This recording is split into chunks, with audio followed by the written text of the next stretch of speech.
Good morning and welcome to the International Falls Skooching County Airport Commission meeting for Monday, April 22nd, 2019. We begin with public comment. Steve, you want to come up? At the last meeting, you guys had talked at the very end of the meeting about closing or vacating County Road 108. And I went in and talked with you about it. But wanted to come to this meeting to express pretty severe opposition to doing that. We've got about 30 acres on that road. And plus, we use that road almost every day. So we're opposed to it anyway. Thank you. Other public comment? Oh, I got it. Please. Well, not much, a little bit. I'm Bobby Wall, I live out by the airport too. And with Steve, I'm opposed to closing that because I use that road 3 or 4 times a day. But the other question I have is I know, or I don't know, I heard that you're buying the Shoburn property or trying to buy it.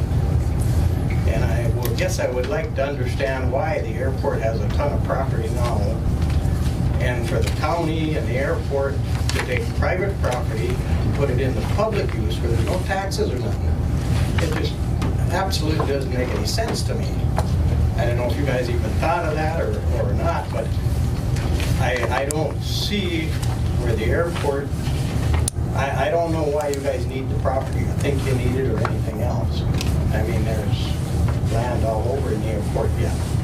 And I realize it's something to do with the taxiway or rebuilding the runway.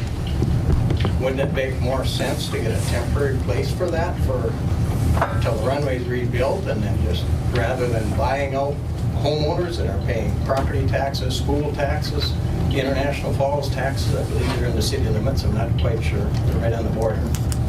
But it seems kind of foolish to me. We got so much state and public land already, and you guys are struggling for money, and now you're going to take more land off the tax rolls. And that's my opinion, and maybe you guys need to think about that a little bit. We got enough public land already, is my thought. Well, maybe just an explanation on that, Bob, is that the taxiway rebuild and the runway rebuild is going to require that we use the taxiway as a runway. Yeah. And in order to do that, we have to widen it. That puts the National Weather Service balloon launch facility in the safety zone, and so we have to move that. And in order to place that somewhere where it's not going to be a safety hazard to airplanes or pilots, passengers, we have a willing seller across the street, across 108, and see that would be a good place to have it. It would be far enough out of the way that it would work very well for the National Weather Service, because they have an office at the airport terminal, and they can just drive across the road there, much the same as they drive over to the balloon launch to launch those balloons, and I'm not sure how many times a day they're doing that. At least several times a day I know that they do that. So that's the reason, but it's because there's a willing seller and it's a good location for that facility. Susan. Good morning, everyone. I'm Susan Congreve, and I just want to go on record saying I'm opposed to closing 108. Good, thank you. Further public comment? I'm Billy Wald, and I'm opposed to closing 108. And as far as the taxiway, why don't you widen the taxiway towards the runway, all of it, instead of going any to the north, and use it that way? If you've got to rebuild it and widen it for this runway thing anyway, you might as well go to the north with that half, and then you don't affect 108 or some of that other stuff. And I don't know that building it just on one side of it gets us out of the safety zone. Well, I'm looking at the road too, and you don't interfere with the road and the fence and all this other stuff for the rumors I've heard what has to be done. I'm not sure. Closing over 108. Oh, that, I'm definitely opposed to that. 108 was put in 1963 because they took our property originally that went through there. Yes. And we didn't want to drive all the way around back then. We still don't want to go another 2 miles every time we have to go to town. And that's basically what you're doing. We've already put 400,000 miles on our cars since 1963 to alleviate the runway. And now you want to add another bunch, and that, you know, and there's a lot of other people that use that road. People on Old Highway 11, when they're going to this side of town, they always cut down there and around. And it's a lot easier. We don't want to use 53, and if I come into town with my tractor for some work or something, they really don't want to go on 53. They get awful upset when you're 14 feet wide driving down the road. So I use 108 to go up there, and I've been up to the cemetery a couple times, mowing grass for them and stuff like that. So it's just really an inconvenience, and I see no reason to close the road. thank you. Okay, further public comment? Steve, again? Bill brought up a good point, because when they did close off the old 108 and they extended the runway back in the 60s, that was the agreement with the landowners, the people that lived in the area, is to build that road. That's why the road was built, so that we would have access to our property, and also we wouldn't have to continually drive those extra miles. I've got a question though. I know what phase 1 is, and I know what phase 2 is, and I think phase 3 is the runway rebuild, but what is phase 4? Would be the last 900 feet on the southeast end that was added back in 2000, 1990, I can't remember the exact date, but that was the additional 900 that brought it to 7,400 feet, put us over the 7,000 mark. And so that would be the last piece that would be redone, because it's only, what, maybe 20 years old, 20 some years old, that pavement. And So it'll be resurfaced. That's what phase 4 Yep. is. Is there a phase 5? No, Okay. And then the environmental assessment, when is that going to be out, or the environmental review, when is that going to be out, and where can you find it? Is it going to be published that it's going to be out? Sean or Casey? Yeah, it'll probably be published in the next couple of weeks. CFA is currently doing their review, which they do prior to it being published to the public. So it'll probably be published in the next few weeks, I would say. I don't know the date. Yep, and so it'll be noticed in the newspaper, available at the library. We can talk about other public locations. Typically, we would do, a few public buildings in town that it would be available, and then it would be online as well. And it's a 30-day period that it's out on. And it doesn't include the road at all, Oh, 108. Nope, that's unrelated to the project. thank you. Further public comment? I guess I got a question. Sure. If the road is unrelated to all these projects, why is it coming up at the airport commission meeting? Is this a county thing that the county wants to do, or are we somebody barking up a different tree? I don't understand this. I think it's been a topic of discussion on and off for some years. I think, Steve, you've been here before on this topic, and so I don't know, it just surfaces, and probably the purchase of that property across the road triggered it again as a possibility. And I think it's also been looked at as a possible cold weather testing road to drive on, and so just comes up periodically. There's absolutely no primary reason that it would be there for consideration.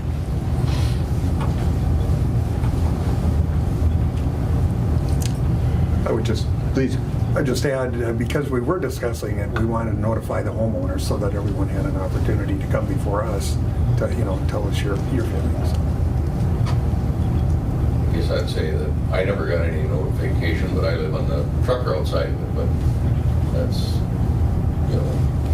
a road that we use regularly, and Yeah, it affects more people, we understand that. right. All right, further comments? Thank you all for being here, and We'll move to the minutes of the March 25th, 2019 meeting. I'll move on this. Motion by Commissioner Nevenen to approve the minutes. Second. Second by Commissioner Pavlik. Discussion on the motion of the minutes.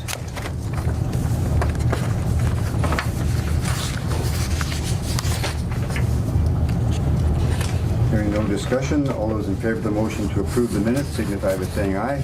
Aye. Those opposed, same sign. Motion is carried, minutes are approved. Thank you. We go to the financial statements.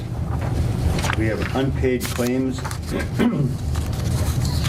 for airport operations of $720,947.29. Terminal project Phase 2, $427,787.45.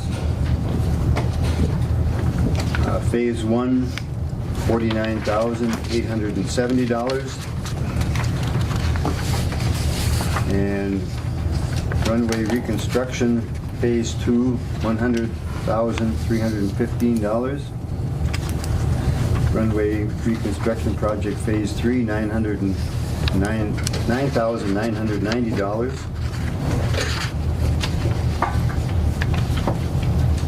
And you have the credit card bills and those utilities that have been paid ahead, totaling $6,718.15.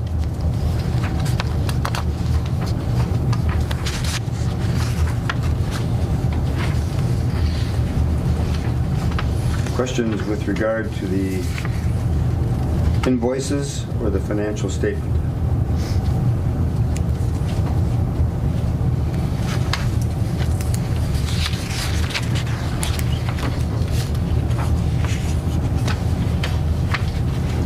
And those were all paid then? These ones here were, yes. Yeah, okay. Did you want to question that Merritt Bridge? Oh, okay, yes. Well, we'll get a motion first, and then we'll have discussion. Okay, motion by Commissioner Pavlik to approve the invoices and the financial statement. Second. Second by Commissioner Buller. On the unpaid bills at the very top, there is one from Ameribridge for $764.46. And Steve, this was some repair that they did to the jetway, That's my understanding, yes. and it was out of the warranty period or not covered by warranty. Correct. I know we're still withholding about $9,000 or $10,000 Correct. from them, In retention dollars. but we believe this is a reasonable payment or request for payment by them. Yes. Okay. Does it come with a guarantee or? A new 1 year on that part? No. All right. Does it, or if I could, Mr. Please. Chair, does it seem to be functioning okay? Right now, we went through the winter/thaw season, yeah, but we're still going to have issues again Next. back in the next The winter season. water issue is still Yeah, there, correct. yes. And I think that gives them some reason to continue to retain some dollars. Exactly. Yes. Absolutely. And I'll have a little bit better update on that when we get to the Phase 2 report or Phase 1. Okay. All right. And then also to bring to your attention, in the middle of the invoices there, you'll see was that the sweeper? That's correct. Which one is the sweeper there? The 277 or the 419? The combination, MB is the broom head, and the truck is the sweeper portion. Okay. So the 277,000 is the sweeper head, That's correct. and then the 419 is That is correct. the repair? The truck. Or the... That's the truck itself. Oh, that's the truck, Oshkosh, okay. the Queen, correct. All right. Very good. You have that now? Yeah. Those sweepers aren't cheap, but A lot of dollars. Not the big ones like he's got. All right, further questions with regard to the invoices and financial statement? Hearing none, Chair would place the question on approval of the invoices and the financial statement. All those in favor of that motion signify by saying aye. Aye. Those opposed, same sign. Motion is carried. Invoices and financial statement are approved. Thank you. Move to the engineer's report and Terminal 1 update. Who gets that? Rick and Steve?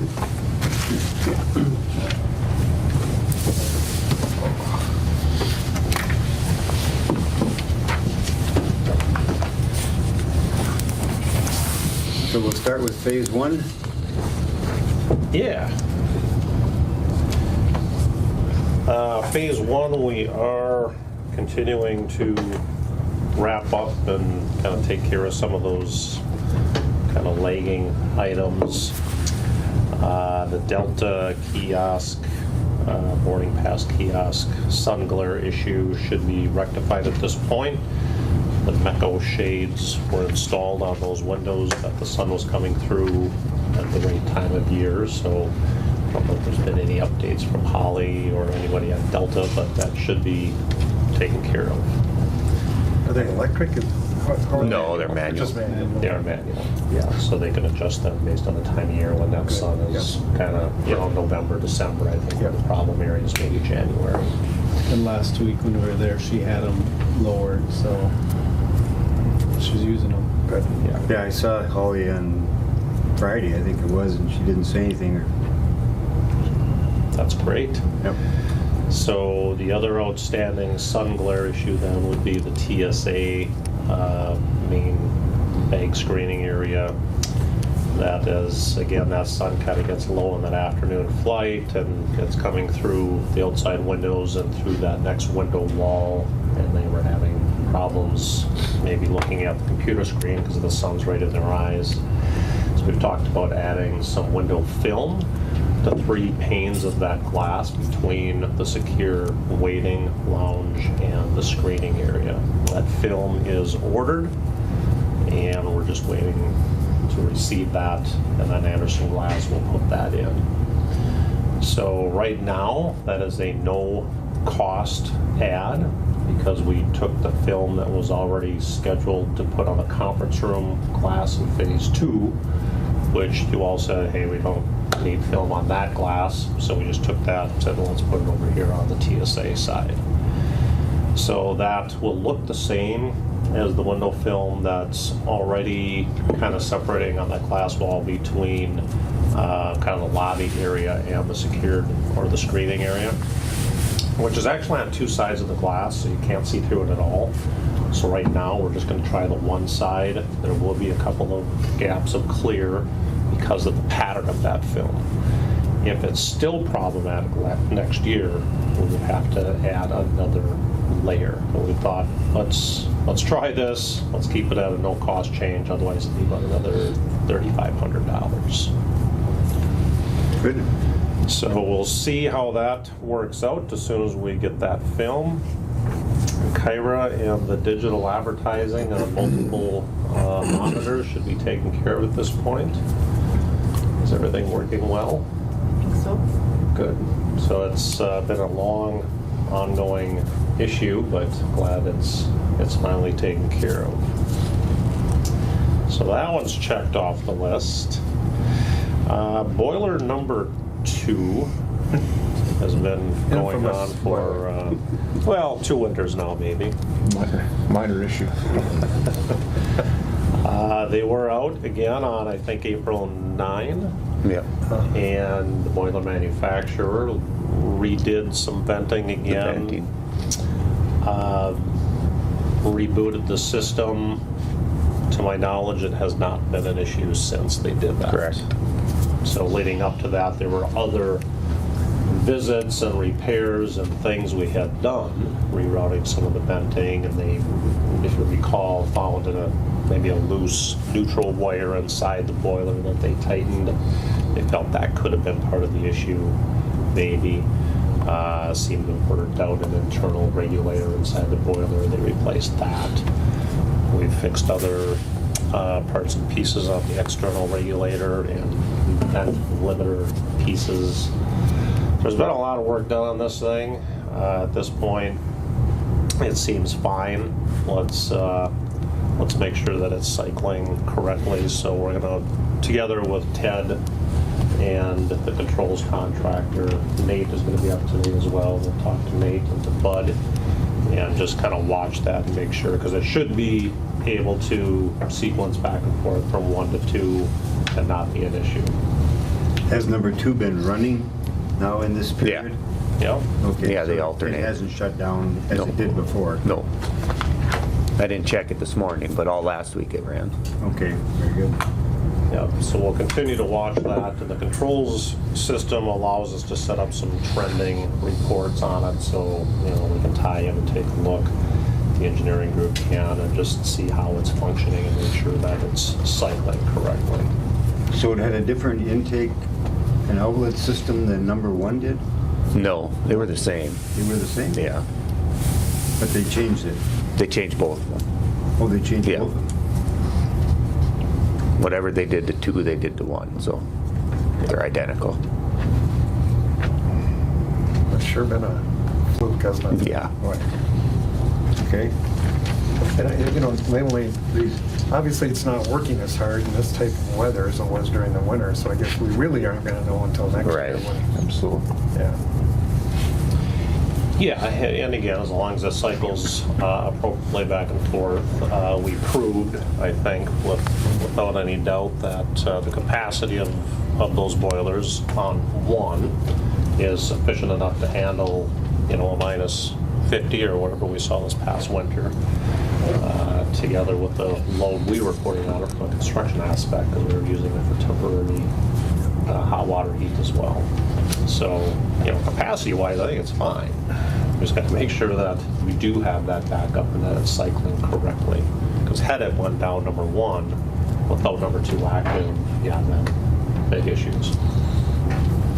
But at this point, we'll monitor it, take another look, and kind of keep it on our calendar notes for next winter. Very good. Okay. Further on 1? On 1, we had talked to Ted, and I've mentioned this, I think, to you all in the past. On the main lobby area, you've got polished concrete floors. Those should be reviewed and assessed annually to look at maybe refinishing them or resurfacing them. You can do kind of we'll say take the coat off that's on there and put a new coating on, do a light sand, take out some light scratches and mars that might be on the surface. That's sort of a lower cost option. A higher cost option would be to further sand down and really kind of take out any deeper gouges and scratches. So I'd asked the professional cleaner that did the cleaning on phase 1, is doing it on phase 2, Pro Floor Care, who does a lot of polished concrete refinishing and terrazzo refinishing, to provide a couple of proposals for you, which you can certainly decide. You don't have to do it right now. It's a recommendation that you consider maybe an annual refinishing, or certainly every 2 years you'd probably want to get it refinished. And maybe talk to Ted about that and see if Ted wants to provide you a proposal as well. He might be able to have the same equipment and systems to do that work. So I wanted to get that in front of you on those 2 options. I don't see a need at this point to do the higher cost option to take out some of the deeper gouges, but that certainly is your prerogative if you wish to. There are some deeper gouges in that concrete from normal wear and tear.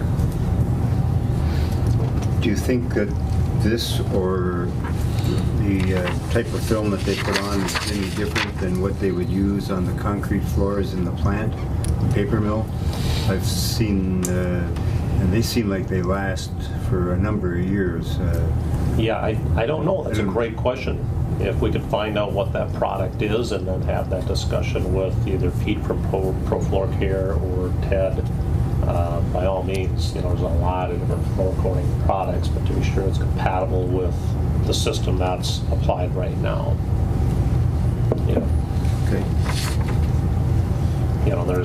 There's different systems, whether they're hardeners and densifiers, epoxy coatings. This is meant for polished concrete coatings. And it's not a high gloss. I think there's a slight satin type finish to it, so it's not slippery as well. Yeah, that's the main thing, is not to have it too slippery. Right. Because people do come in with some snow and wet feet, so.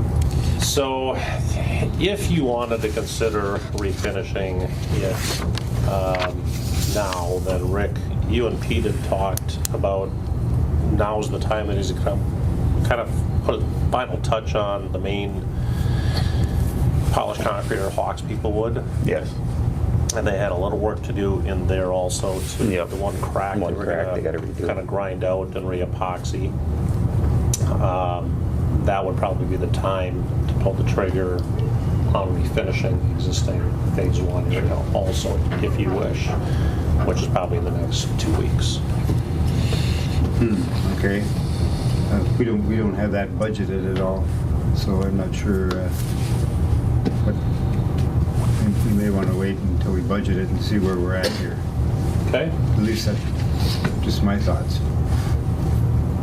We're gonna have to do it at one point or another. I would give you time, if I could, Mr. Chair, to check with ways he uses too. Yeah. I think that might make some sense. I'm thinking of Terrazzo, we got 110 years or 113 years probably now on the Terrazzo in this courthouse, and it's still perfect. That's really good. It is. Do they wax that, or do they do anything to it? And I don't, during my years, they've never done anything extraordinary to it. They clean it and must polish it. I'm sure they do, yeah, put a new finish on it, maybe once a year, or however often you can check on it, but it holds up well. No cracks, no wearing, it's unbelievable. Mr. Chair, Please. do we have the same problem in phase 2 with the concrete? Much smaller area. The polished concrete extends kind of in the main corridor and ramp area. But that's okay though? Feeding in. That's no problem with that? That's brand new, so yeah, that'll be still under your 1-year program and warranty. No issues on that yet. So what caused this one then?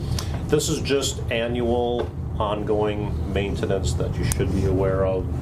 You can not do anything with it, but it'll just start looking a little uglier and uglier until you have to get after it. And I mean, what sand it down caused the and finish. initial scars and cuts in it and stuff? Just use and abuse. Luggage, wheels, people moving furniture around cause some of the larger gouges that might be there. But that's it. All right. I think Pete came up and met with Ted also and ran through the refinishing, kind of the daily, weekly, what type of a pad to put on that surface so it's not eating into the top of that concrete topping. Okay, so we'll put a hold on that on pause and certainly check with Ted, and we had mentioned that to him, think about doing the same proposal for you as well. Yep. Back to the jet bridge, Ameribridge, and the retention dollars that you are holding, and the annual, fall, spring, snow, warm up, meltdown, runs back towards the rotunda, starts building some water infiltration at those seals and some ice dripping and stalactites on the floor. Ameribridge isn't necessarily throwing up their hands, but they're saying, we don't know. Other than, we think the obvious is at this point, water's coming through the seals, obviously. And Rick had noticed, I think also, as it's maybe thawing on top, I suspect the heat tape that Ameribridge added to the top side is working because it's melting what's in that immediate section next to the rotunda. And then it's getting into that top roof panel, and you were pushing up on it and getting water to sort of squeeze out, right? It's trapped in that. Yeah. So stopping the water from getting there in the first place is The solution. today. Yeah. Exactly. So how do we do that? Ameribridge isn't real sure. We've talked about adding some extension baffles on the roof ribs so that water can't even get to that section. It would have to run off to each side. They're a little hesitant to do that only because of the added ice buildup and weight that may cause on that roof. Common sense tells me it's not that much weight. I think it would be fine, but it is their unit. They would certainly need to approve that. So with that, we talked about contacting Jeff Ebsen with Global Aviation Services. They handle many of the jet bridges, very similar jet bridges down at Minneapolis-St. Paul Airport. Twofold, to see if, number one, would they be interested at all in some kind of an annual or a semi-annual inspection and review of the jet bridge system? They said no, not at this point. They don't have the capacity to take on any additional jet bridges in remote locations. They would literally have to hire somebody to put on staff, and to come up here twice a year doesn't make a whole lot of sense. So we did talk about working together with Thor and your group if there's some additional training that Ameribridge may offer at their, I think, Indianapolis plant. John Borowitz with Ameribridge is looking into that. In the past, they have done that. Right now, they do not, but he's going to get back to us and take a look if that's something that they could offer. Just some, additional ongoing in-service. Hey, here's what we're seeing. Here's the daily things you'll certainly want to do. They've done that initial training with you here on site, but it could be of value to go down there and see some of the more intricate parts and pieces of how to go about tearing things apart or maintaining those items. We said, okay, Jeff, well, could you possibly consider coming up to International Falls and taking a look at the current jet bridge just from your daily, which you see every day at Minneapolis? Have you ever had this issue? He said, no, we really haven't. We suspect because they're at a different pitch and a different level to the aircraft that are there. They're not slightly pitched up as yours is to meet the daily, and then even worse when you get to the 737 flight. But he said, yeah, he can take a look at getting a proposal put together to kind of come up and take a review. Maybe there's something he can see and he can offer and some insight on what he sees. So he did get us that proposal. And to me, it makes sense. It's $1,200 to have him kind of come up and take a look. Is that something that could be back charged to Ameribridge and taken out of the retention dollars you're holding? Possibly. I want to open up that discussion with Ameribridge, but I want to get it in front of you first. If it makes sense, try to line Jeff to come on up, and he thought he would personally come up. I think it's worth it if I could. We've got to do something. And we should be doing it in the summer here, not waiting again till next winter. Right. Right. And we've got a lot of fresh background and recent, spring thaw now that people saw and witnessed. And even though when they were up here, recall last summer and supposedly did the, Water test. 50,000 gallon water test or whatever it was fine. So what is it in the spring thaw mode? Things act differently, and water and ice, aren't always the same. But Add snow and 20 below to the factor, to the equation. Yeah. Total different program. Well, it sounds like he obviously has the experience. I'm sure he's working on all of this. yeah, yep, he's got 20 odd units NSP that he maintains. He's got a lot of insight. He said he would probably personally come up here himself and take a look. Bless you. So, Move on that? Yeah, I mean, I would offer that, Mr. Chair. We gotta get that fixed. Okay, we have a motion by Commissioner Pavlik to secure the services of Jeff Ebson to review the Ameribridge Jetway. I'll second. Second by Commissioner Nevin. Discussion.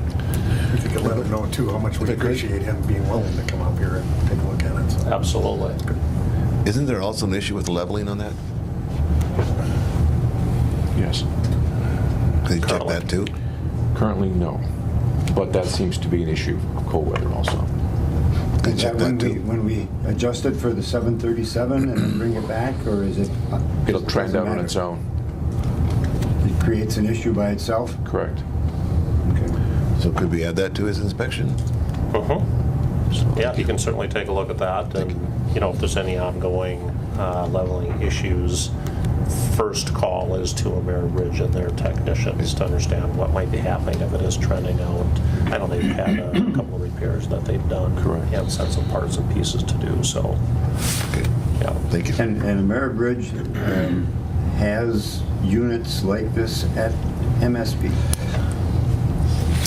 Yes, similar. I don't know if it's the exact unit, but similar. Except that the rotunda is at a different level and the Correct. and the walkway is lower, so it They're usually doesn't run pitched back. slightly down. I think, key term, I think that's the whole issue, including the unleveling, the water slash ice issue, is that we're at, it's literally just the opposite angle that we're at. I believe the unit, I'm guessing that when we talk with the gentleman from Ameribridge, that we're going to learn is that they're not having the issues we're having, even in the leveling issue of the torsion of it as we're moving the unit. I'm guessing that the unit initially was designed to have the absolute opposite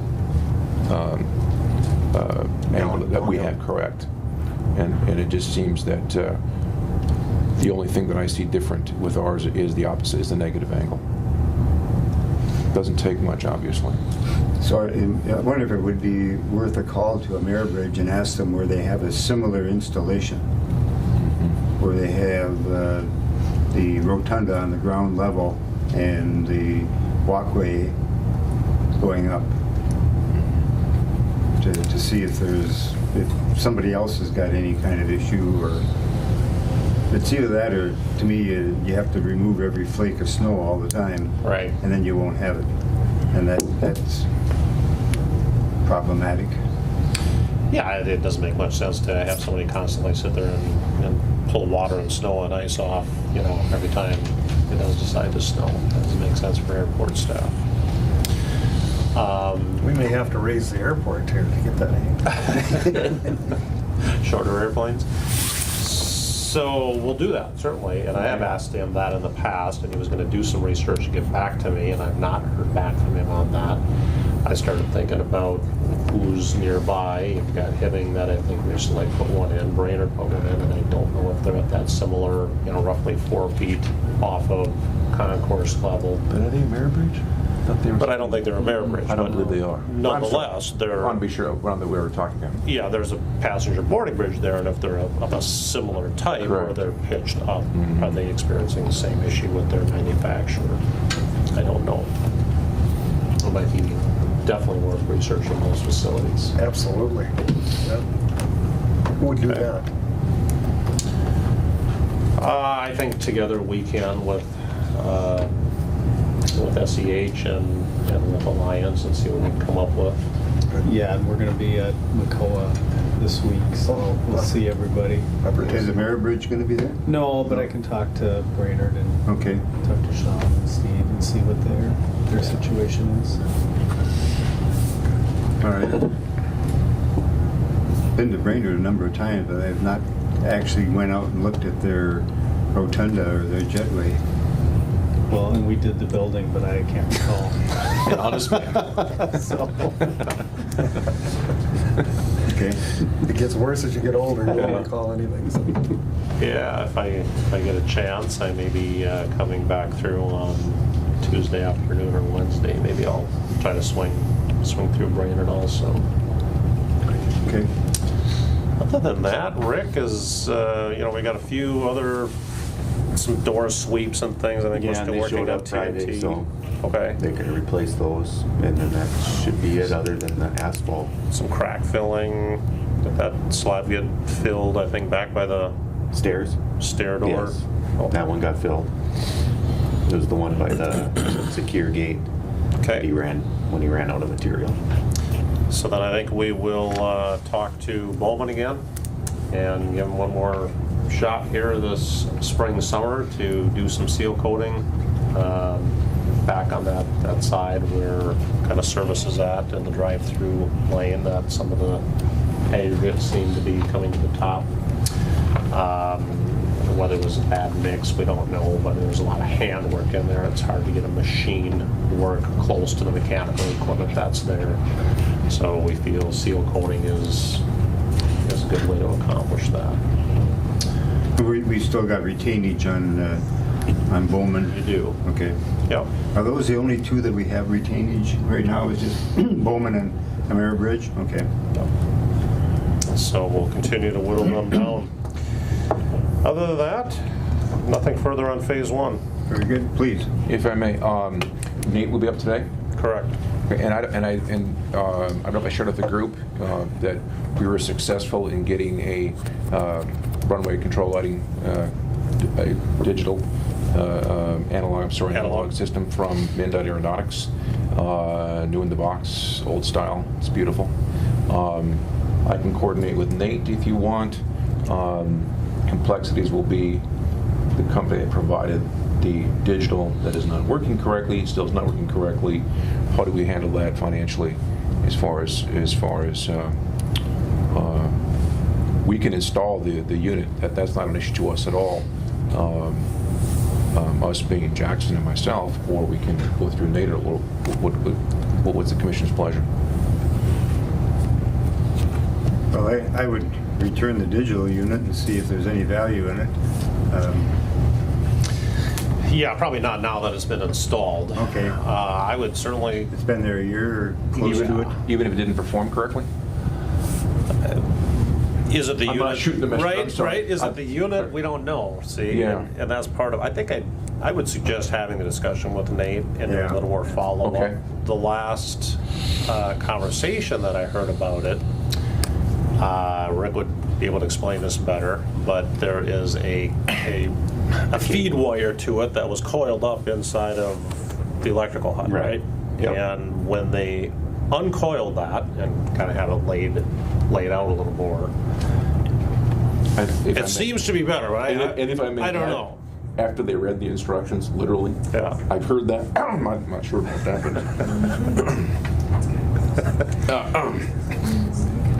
But I don't know if it's 100% solved if you're still experiencing that we're issue. still experiencing the issue. Let's have the discussion with Nate and understand it. Then So we don't have the analog in yet. And that was nice. No, I don't. You got that? Yeah. You're looking at the installation of the analog also then? There was a whole nother list of stuff the digital people said to try before, besides uncoiling the wire. There was like 3 or 4 other things they wanted somebody to try. Do we know if they've actually done that? No, I don't think he has. I think the only one Kenny did was that uncabling of the antenna cable. Must have read a little further on in the instructions. It wasn't even in the instructions. It was something That was they in sent. page. That was on Yeah. page 2. I'm assuming. I'm sorry. Yeah. So do we, I think we better have Nate take a look at that digital. But are we using the analog? No, we're using the digital now, and it's not working correctly. Okay. And we've been successful, basically through some horse trading, frankly, that we came up with a new in-the-box analog, and I would highly suggest that we install that unit, because that unit worked perfectly for 40-plus years. I guess I'm kind of I'm not sure where to go here, because I don't know if we ought to try the rest of this list of things and first and see if that does it. But and I don't know if Nate does somebody have that list of Yeah, I got an email from Nate with it Okay. on there, and then Oh, okay. Kenny, I think's got it also. Any idea, Thor, what you feel you and Tim Jackson would have in time in switching it out, going back to analog? 2 hours? I'd say do it. Go back to the analog and just take the digital out? And if the analog Without- works without beautifully, you'll attempting- know the answer, that's it. We'll leave it alone, keep it in, and, we can certainly then open up the discussion with the manufacturer of the digital system and see if they're willing to buy it back or. And I'm certainly not, I'm not phobic to Nate installing it. That's not my issue at all. I just absolutely know that that baby works. Yep. Yeah, Yeah, all right. yeah. Let's just go ahead and have the discussion with Nate, but then go ahead and Okay. install the analog. Makes sense. Okay? Does Bemidji have an air bridge? Yeah, They do. Yes. but they got ramps. It's up higher. Okay. Again, just right, yeah. They got 2 ramps that goes up and then it turns and it comes up higher. They're like So 8 they feet got- off ground at the top. Is it that high? Yeah, I bet. So they may be, actually slightly pitched Yeah. down. There is no way to elevate ours semi. Not now. Yeah, the level we have to be, okay. But we're at the same as Brainerd, as I remember. I mean, the inside ramps are Yep, it's pretty much the identical. same, yeah. So, Well, it'll be interesting to hear what they have to say too. So, yeah. But it is a different bridge too. okay. Further on phase one? Nothing on my side? No. Very good. Rick, you want to do an update on 2? Phase 2, their doors are being hung and the hardware we have is being installed. The glass guys are back doing some caulking. Cleaners were in Friday and Saturday. So, and they're working outside doing the metal panels and caulking all those in and the composite panels. Then the roofer will come behind them and finish his flashing and strip everything in. So we're just waiting on the final door hardware. Lock sets. We'll have hinges and closers, just no lock sets. That'll be the last piece to go in. Do you have an update on the schedule on that yet? No, I talked to him Friday and he never had one yet.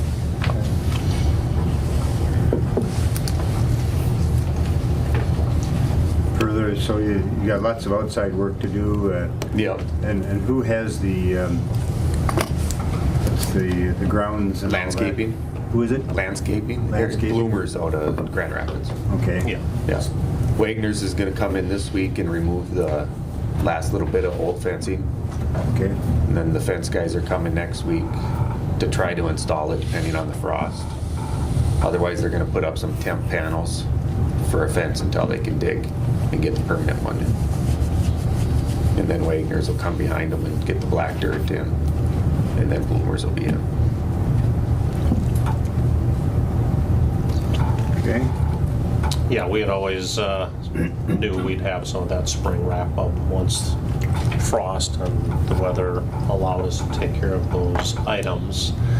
That aside, that wouldn't hold up occupancy of the building if the building is ready. So our last discussion was to put a 30-day extension on the original April 1 scheduled kind of go live date.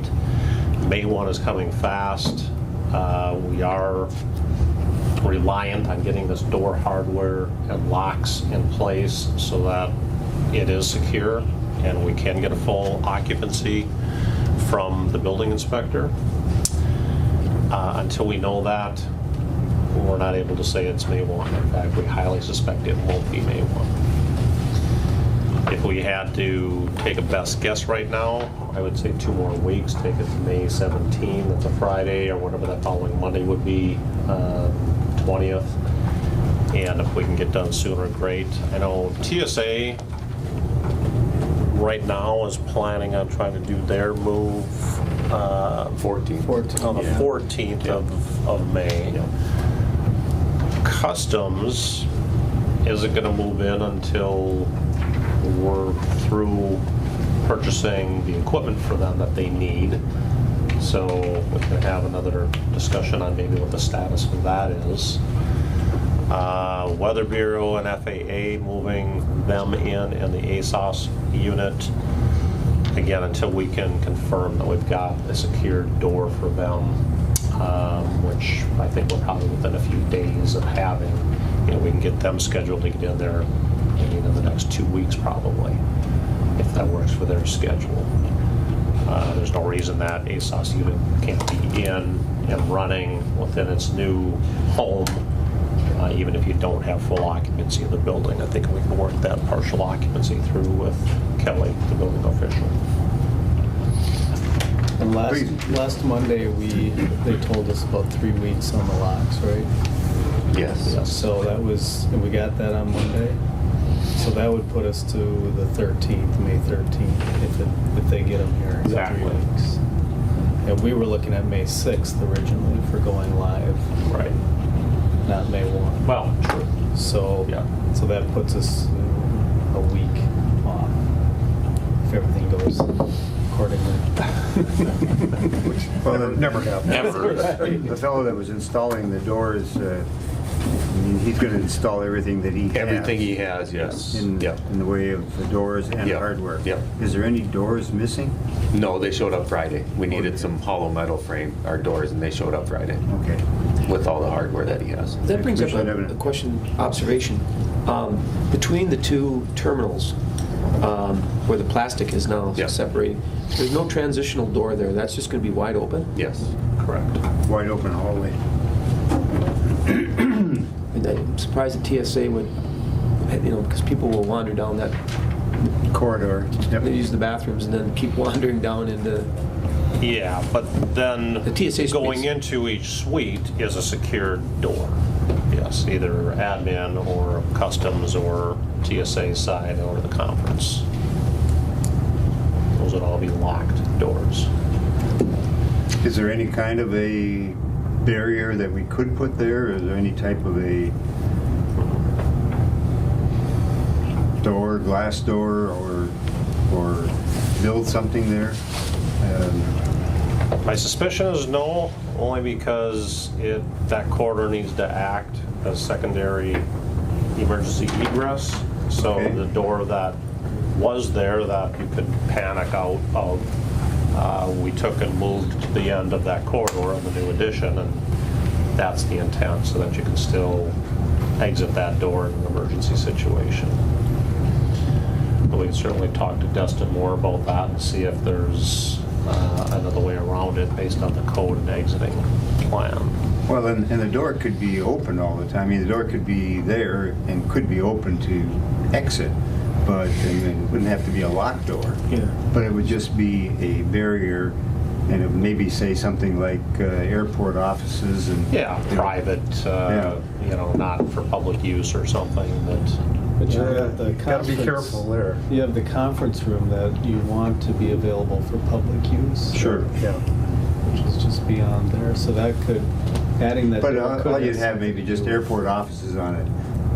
I think it seems to me that Steve has that at Brainerd there. He's got that, coming down the corridor, and then he's got a glass door that says airport offices. There's not a glass door, there's just a sign that Is it? says, that's wide open. Oh, It's it just is? beyond the Oh, I was conference thinking there room. was a door there. Okay. They have a door on their suite, Yes. but it just goes all the way through. That's a wide open space there. But Okay. we could put a sign there. If that's what you're after, a sign would probably be an easier add. But if we're after sound, if that's the issue, No, it just, I think people just wandering down. so maybe just adding a sign there would be a way. Sure, that's a Around. possibility. that'd be very I don't know. easy Yeah. to do We that. could start with that anyway. Yeah, or if I could, Mayor, Please. it may not be a problem, so a sign would seem the first step. I'm always reluctant to block the public off from a public building. I mean, they paid for it. Sure. So they've got to have access, but we understand that we're having meetings and things, you got to have it quiet too. So. But I think a sign would be a way to start. Let's just see what happens. Speaking of signage then, I was traveling the latter part of last week, but Kyra, I think you had a question on door signage. Correct. I'm not sure it's required unless Kelly is The saying electrical room, I think, is required. electrical room would. So we could certainly, look at that, but if you wanted to take it another step and actually have conference room, TSA, admin, customs, at each one of those door entrances, and then possibly something, at that transition from phase 1 to phase 2. We could certainly look at that, and Signation provided the interior door signage on phase 1. We could certainly look into, the cost of adding half a dozen more signs to phase 2. Would be We fairly can talk reasonable. to Destin about that today, because I think his response was there's some signage that is included. I thought that's what he said. Yeah, so I don't know Like if the you saw electrical that. room. That's it? I think so, Okay. because there's no public bathrooms that were added in phase 2. And that just a decal? It'd be like over in phase 1. It's a little plaque. Yeah, they'd have to have raised letters in Braille, so they are ADA, Okay. compliant. All right. Okay. Okay. Just a quick question. As I recall, didn't Raynard, the offices, were they all glass walls? The offices? Yeah. The conference Admin room. office? The conference room, The like- conference room is, yeah. It's going to be the But very they- same as ours. But they have a A mural? on the front. Yeah, it's a golf course. Golf course. Okay. Yeah. Yeah, I just, that was when I was with you that day. Yes, yeah. yeah. Interesting, okay. Good. And we're thinking of some type of a mural, maybe even a view of Rainy Lake or something like that. Something similar. Just to, yeah, kind of break it up. Okay. Summer mural, I hope. Yes, not ice, not ice. Yeah, and they did it during in the center portion. of Yes. it. So the Okay. top is clear and the bottom is Yes. clear. Okay. I just remember everything looked nice there. I think this conference room is going to be very, very nice. Yeah. Mhm.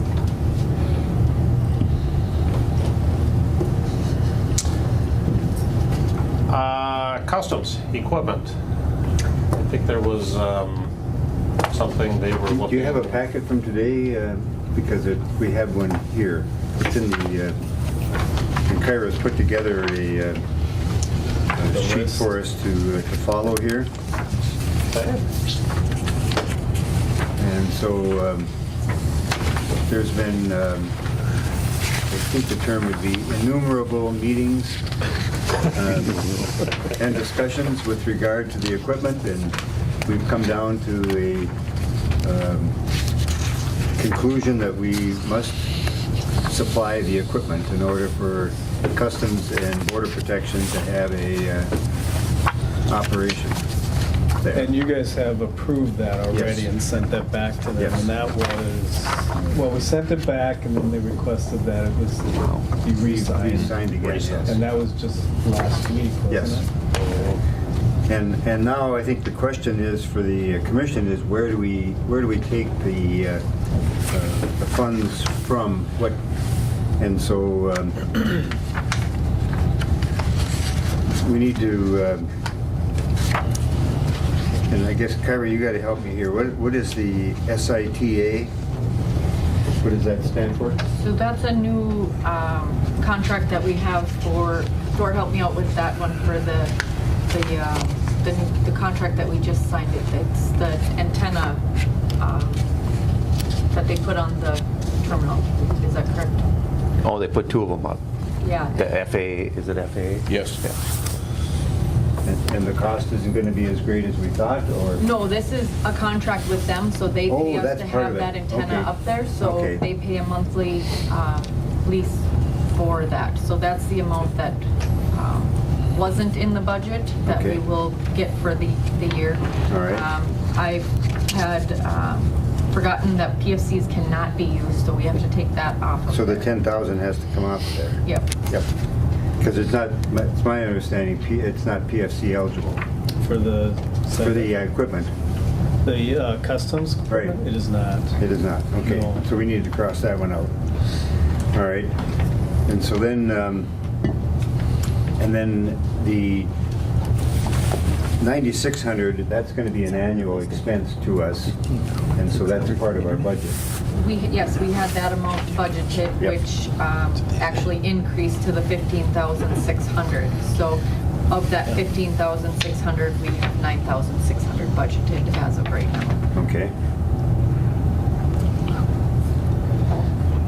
And is that one they're sure it's gonna cost that amount, or is that gonna change? Because all these are subject to change.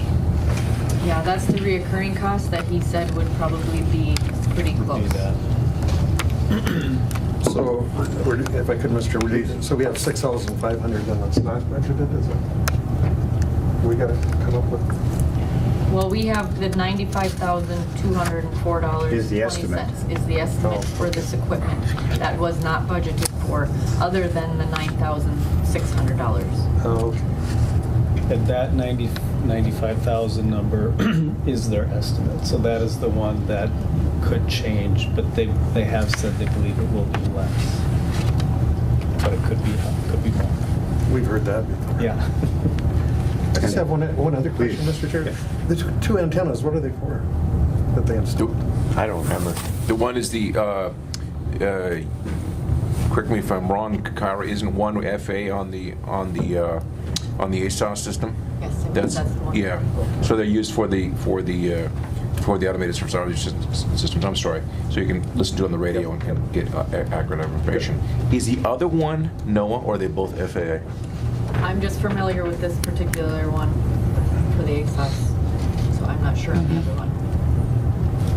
So Kyra is recommending here in the bottom category that we have monies in our cleaning that we believe will have more than sufficient for this year. Also maintenance of buildings, maintenance of equipment, and professional services that we could take $73,400 to bring down the cost of that $95,000. And then the $9,600, would that be in the 95? Is that in this up here? It's not. It is not, no. It's not. Okay. So. And we if I would- may. Please. These expenses that we're tracking lower than budget, this is just year to date. So we may have some funds, continuing on that are going to be available, but this is just year to date that we're tracking that we're below.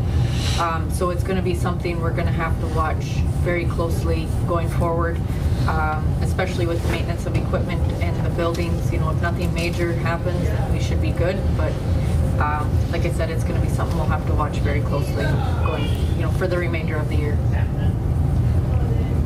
So we could be 22,000 short. We don't know at this point where we're at. So I think a motion would be in order to take the monies from those budgeted items to pay for the Customs and Border Protection equipment, at least to start with.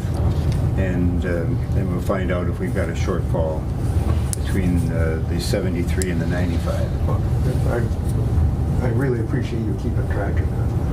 At least it gives us something to work with here, and I guess we can take this and so have a shortfall later. Yep. Have to figure out what we do. Right. If I may, Kyra, the other antenna is for the replacement for the ACARS antenna for the communication, right, for SkyWest, for the airline to talk. That's what that is Yes. for. There we go. I was trying to forgive me. Gray matter is taking root this morning. It's not. So you'll need a motion to transfer, I guess. Well, it's all kind of in one, but the way I'm going to just continue to track it, I'll just continue to watch and whatnot, so that I'm not going to change anything, Okay. but. But we should assign this equipment to those. Yep. So that there's So a we track. can- Yes, so we track it. So, Okay, a motion by Commissioner Havlicek then to take $73,400 from those four categories of for the Customs and Border Protection Equipment Project. I'll second. Second by Commissioner Nevenin. Further questions or discussion? If I could. Please. I think just a reminder to the commission that when we talked to Customs, this was on a 3 to 5 year schedule for a refresh. So we have to make sure to be budgeting this probably every 3 years.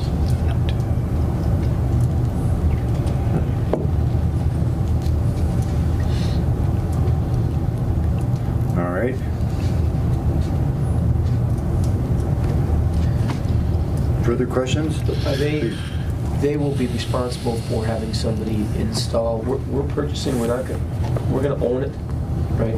But they're gonna have, if something goes wrong with it, they're gonna maintain it, or it's all on us?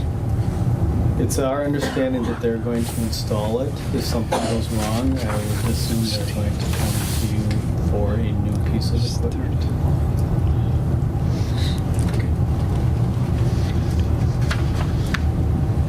We need a federal grant here. Chuck Lipper, bless his soul, but he used to, I appreciate you sitting here because Chuck Lipper, Bob, like the rest of us, you're guaranteed that your IQ's gonna drop when you sit in this chair. Mr. Chairman, one more thing, weren't we supposed to take that 10,000 out of there? Yes, that's So not down in to there. 63,000 then, right? Right, so Okay. right now all we have is the 73,400 that we've identified, and we will need to possibly make up that 22,000 deficit with that equipment. But we don't know what the actual cost is until that equipment is purchased. Be 32 though, wouldn't it? To take the 10,000 out? We down to 63, right? No, Other way. No, the other way. So 'cause the we were- 73 plus the 'cause 9,600. the 10,000 Yeah, was, 83. So we're at about 83. Okay, thank you. Sorry. It was a good try, though. I was hoping you were on to something. I'm glad to figure it out. There's a lot of numbers there. Yeah. Get confused. I have a question. most of this equipment is just all computers, please. A lot of the equipment here Yes. in the IT room, that's already in there. New stuff. For customers? Yeah. In the IT room? Yeah. You know, because they call for some racks and 24 port. There's already a Yeah, bunch there of are that racks in there, I know that, but there's no stuff equipment that Nate already spec'd Well- out. Hopefully they can use it. Let's, a good point. Let's take a look at that today with Nate with Right. his list. Yeah, so we know where we're What at. the point you brought up about the 15,000. Yeah, we did look at it once. Yeah, We did look at it. They said, yeah. But now that things are, we'll take a look at it today. Okay, Make sure. yeah, there are some steel racks in Yeah. that one area. Good point. And they left one out. They got an extra one because, what is it? TSA wanted to reuse their old one. So there's a rack upstairs too in phase one. That's TSA, right? But it was, the airport purchased it True. and they just didn't put it in because TSA didn't want it. They wanted to use their own. If So it is works. available. So there's a rack upstairs in phase one. Might not Good be to a know. custom- Things are sounding better might here. not Yes, be a Rick, thank you. customs That's rack. right. There's Walt's 10 grand right there. Very good. Gotta be the right one. All right, if there's no further questions or discussion, we'll call the question on the motion to approve the taking of the funds from the various categories for the purchase of the Customs and Border Protection equipment. All those in favor of that motion signify by saying aye. Aye. Those opposed, same sign. Motion is carried. Purchase is approved. Thank you. Further? Steve or Rick? I do have a series of change updates for you, or changes to get approved, so we can get another batch down to Tracy and Barry.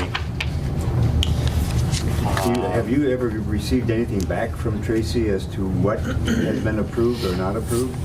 No, so we offered to set up a meeting with them. They're kind of waiting on, really kind of get through this batch. Oh, okay. And clean up some ones from phase one also.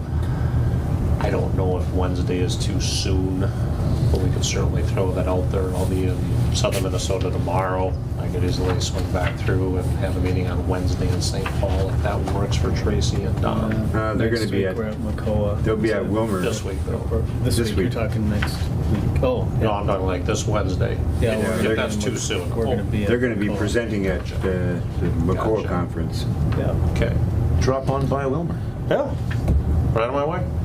Well, we've got an hour scheduled, Go to I think at 8:30 to 9:30 on Thursday Thursday morning, right. 8:30 to 9:30. So we'll look for maybe that following week then Okay. and see what makes sense to get together in St. Paul with them and help run through, answer any questions she may have so she can kind of vet through her assignment of reimbursement percentages. Okay. So, do you want to read through those, or?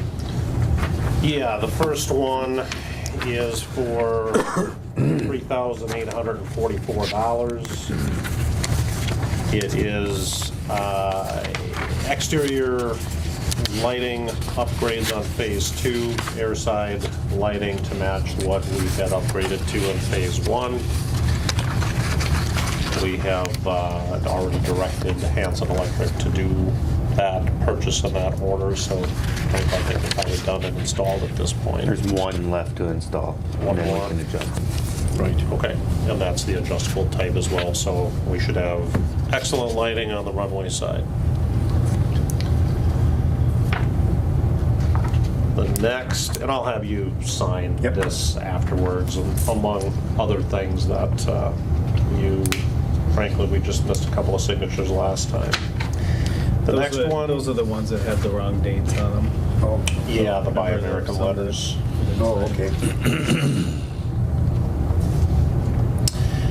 Next one's for $8,018. It is to add the trench drain system on the air side to handle water runoff in front of Phase 2 addition.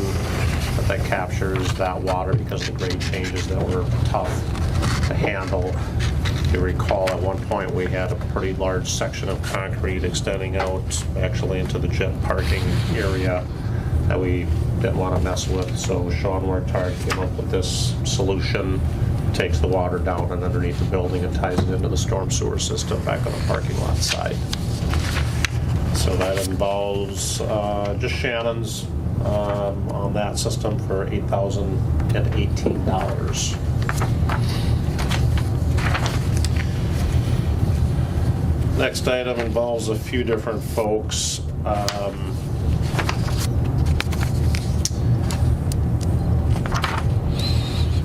And this is going to be a zero change, so we'll process the signatures necessary on this.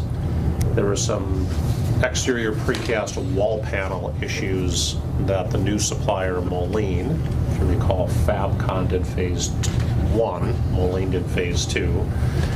There were various issues that were their own problem from an engineering standpoint.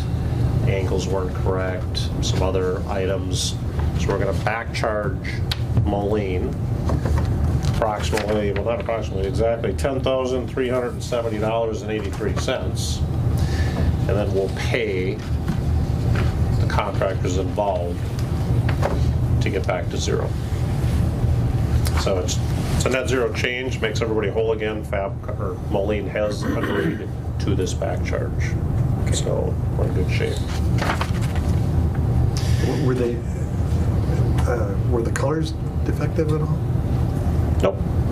Just No, I think they did a really good job on the color match of the aggregate on the panels. The only part that's a little off from one manufacturer to the other is down low. There's kind of a smooth etched or sandblasted finish that seems a little different. They've looked at how to try to match that up. I think they were going to try washing it again. I suspect it'll never be a perfect match just because it's two different processes. Something that would probably not even be manufacturers. But it's only on the air side. It's down low underneath the window band. So I don't really think the public will ever really even see that. Next item, the admin suite revisions that took place, adding, I think, the extra wall, moving the other wall at storage. There were mechanical system exhaust upgrades that had to be done. So we've got Davis Drywall, $4,835, and Shannon's $4,180. What was the first one? How about the price? Davis Drywall, Yep. $4,835. Shannon. So a net total for the admin suite of $9,015. Excuse me. The next one,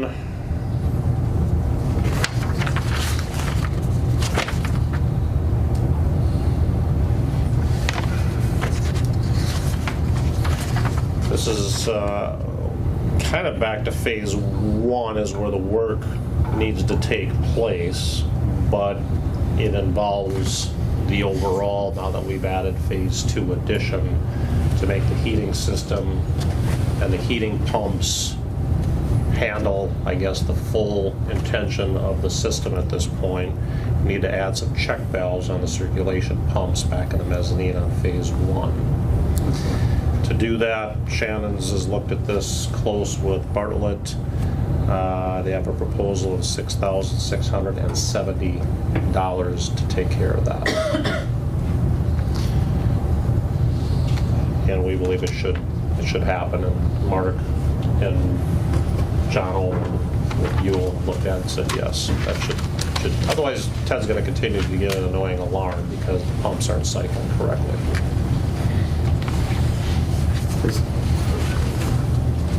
Shouldn't, if they're not operating correctly, is that their issue or ours?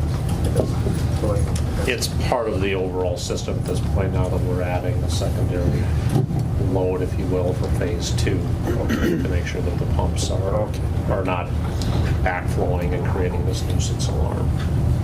And it was something that wasn't needed if we'd never built phase two. If you remember, we had to build phase one to be standalone building. Yeah. Okay. The next item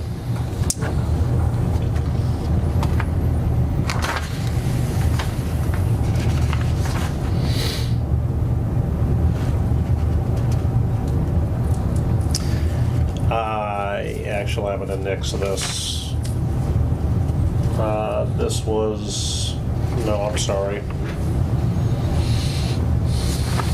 Let's approve it, but I'm going to have to redraft this. It looks like Joe had some incorrect language on the actual change request, but Anderson Glass has $3,770 more hardware to do on adding card readers and hardware systems that are required on their aluminum door systems after Destin and crew looked at the hardware revisions necessary between CVP, the admin suite, and TSA. So that is done at this point. They have proceeded, they've ordered, probably installed the hardware on Anderson's side. Yep, most of it. There's a little bit left they got to do, but We're really it's just all waiting there on outside. the normal doors, Yep. hollow metal and wood doors. But I need to redo what the description here is, so I'm going to hold off on that, but that's the value.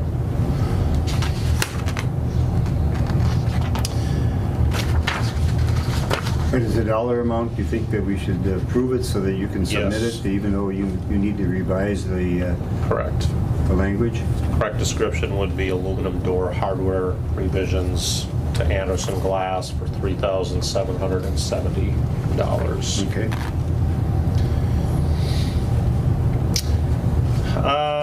This one is for Hanson Electric, and we are needing to modify the electrical wiring on the sanitary pump within the phase one mechanical room.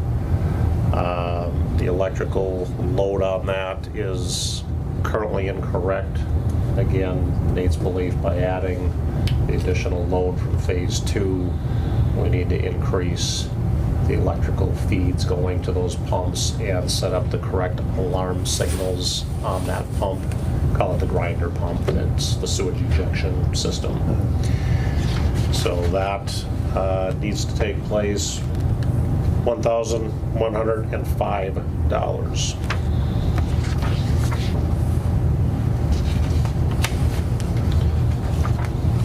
Two more. Next one is for TNT aggregates.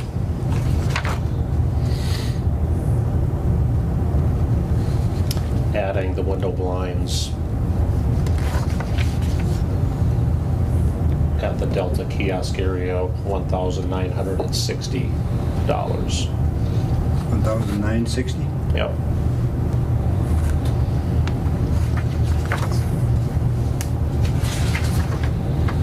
Is it likely that those will be eligible? I don't know.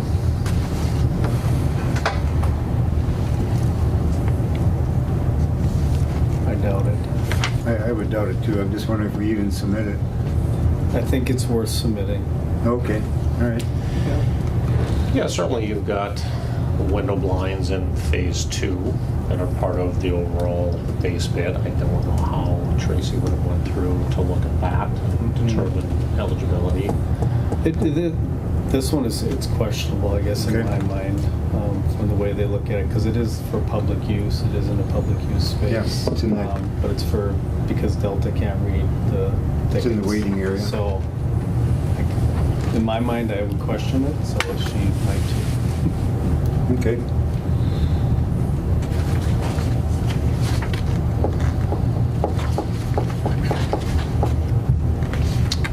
The last one is for Hanson Electric. It's $8,673, and it's a security system and camera upgrade needed because the camera systems used in phase 1 are no longer available. They're discontinued.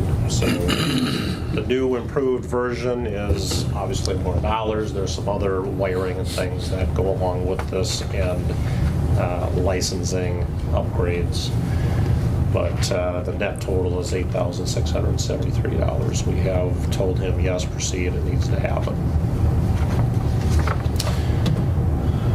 That's it. I've got other change orders we'll go through after that you previously approved. We just need to finish signing those items. Commission's approval then of these change orders that have been outlined by Steve.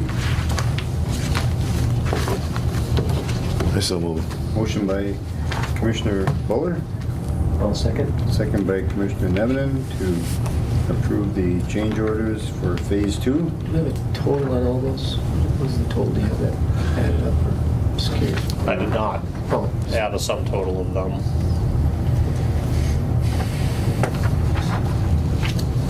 Okay, further questions or discussion with regard to the change orders of the motion?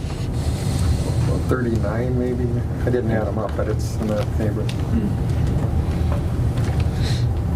Would you like me to? No. No, that's fine. Okay. Bob and I were. No further discussion. All those in favor of the motion to approve the change orders signify by saying aye. Aye.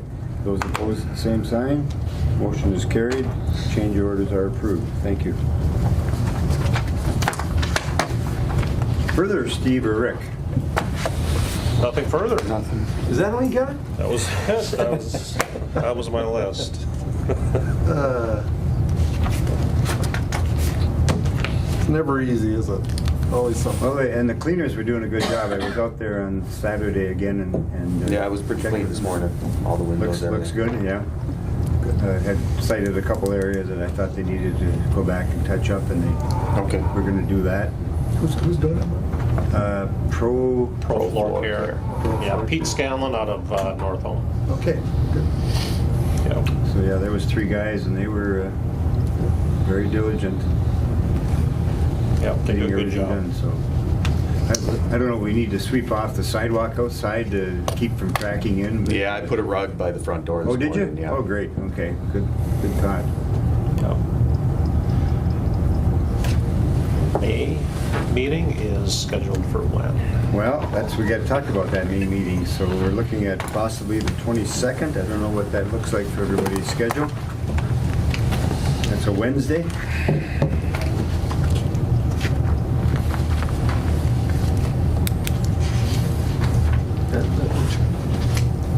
What was the date again? Wednesday the 22nd? Wednesday, May 22nd. Fourth Wednesday.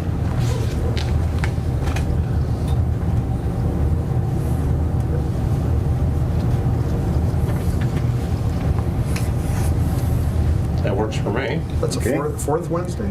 The 4th It is, Wednesday. So,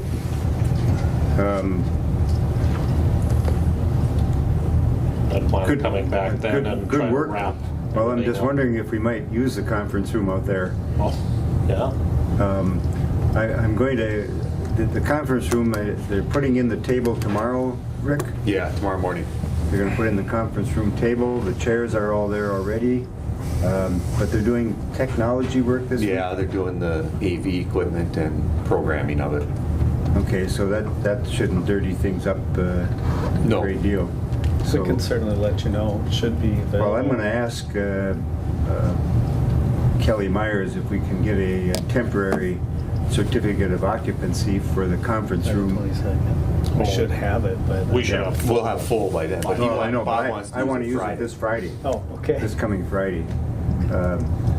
We have Congressman Stauber's going to be at the airport, and so we wanted to be able to have a lunch there.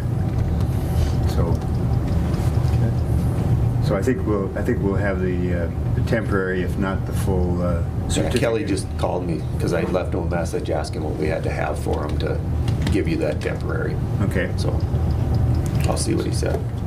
If I may, Please. the count is at 13 now. Okay. Okay. All right.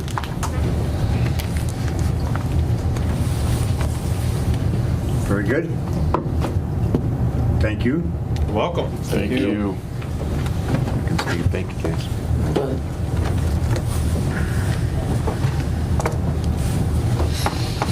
All right. Sean, Casey, and Paul. Well, since they used all the time, Oh, we're done. we're just gonna go back home. We have a couple, It's on our contract, man. Well, we're done, right? Lunch break? Yeah? yeah, we have a Sit down. couple, Coffee break? guests down. with us today. Yes. Remember Jason and Yes. Shannon from Grocers? Morning. We also have Chelsea and Kyle. They're recognize me with relatively my new boots and engineers my with SEH, so they're out helping us around. They're going to do some field work today. Okay. It's kind of good without having a big coat If it's on. okay, we'd like to move up the property acquisition stuff. Sure. You can see by the stack of paper there, Let's do it.